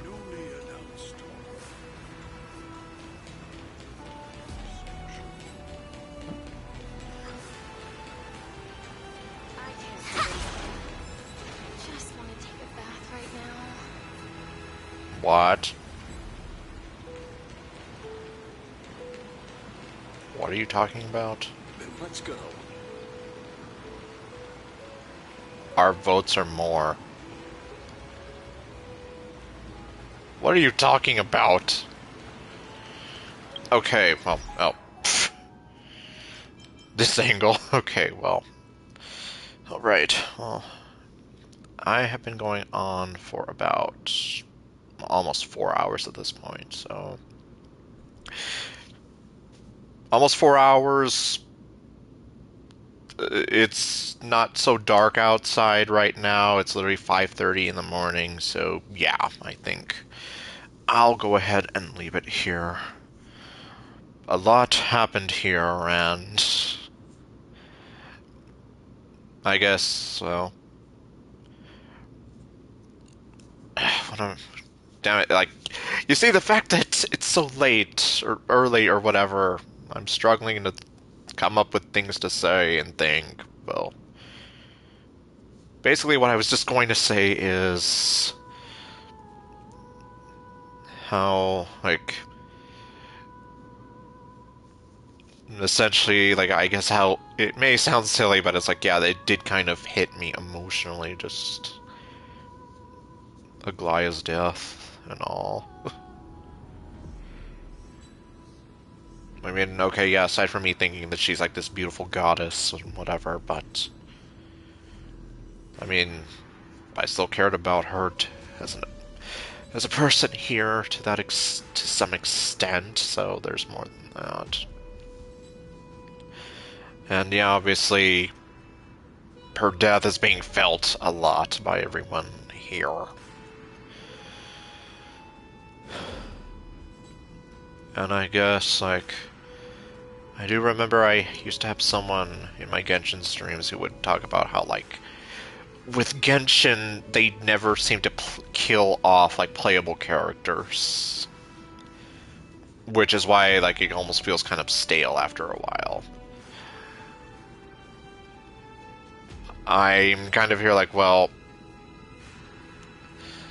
I guess we'll see what happens here, because it's like, yeah, obviously they've killed off a few characters.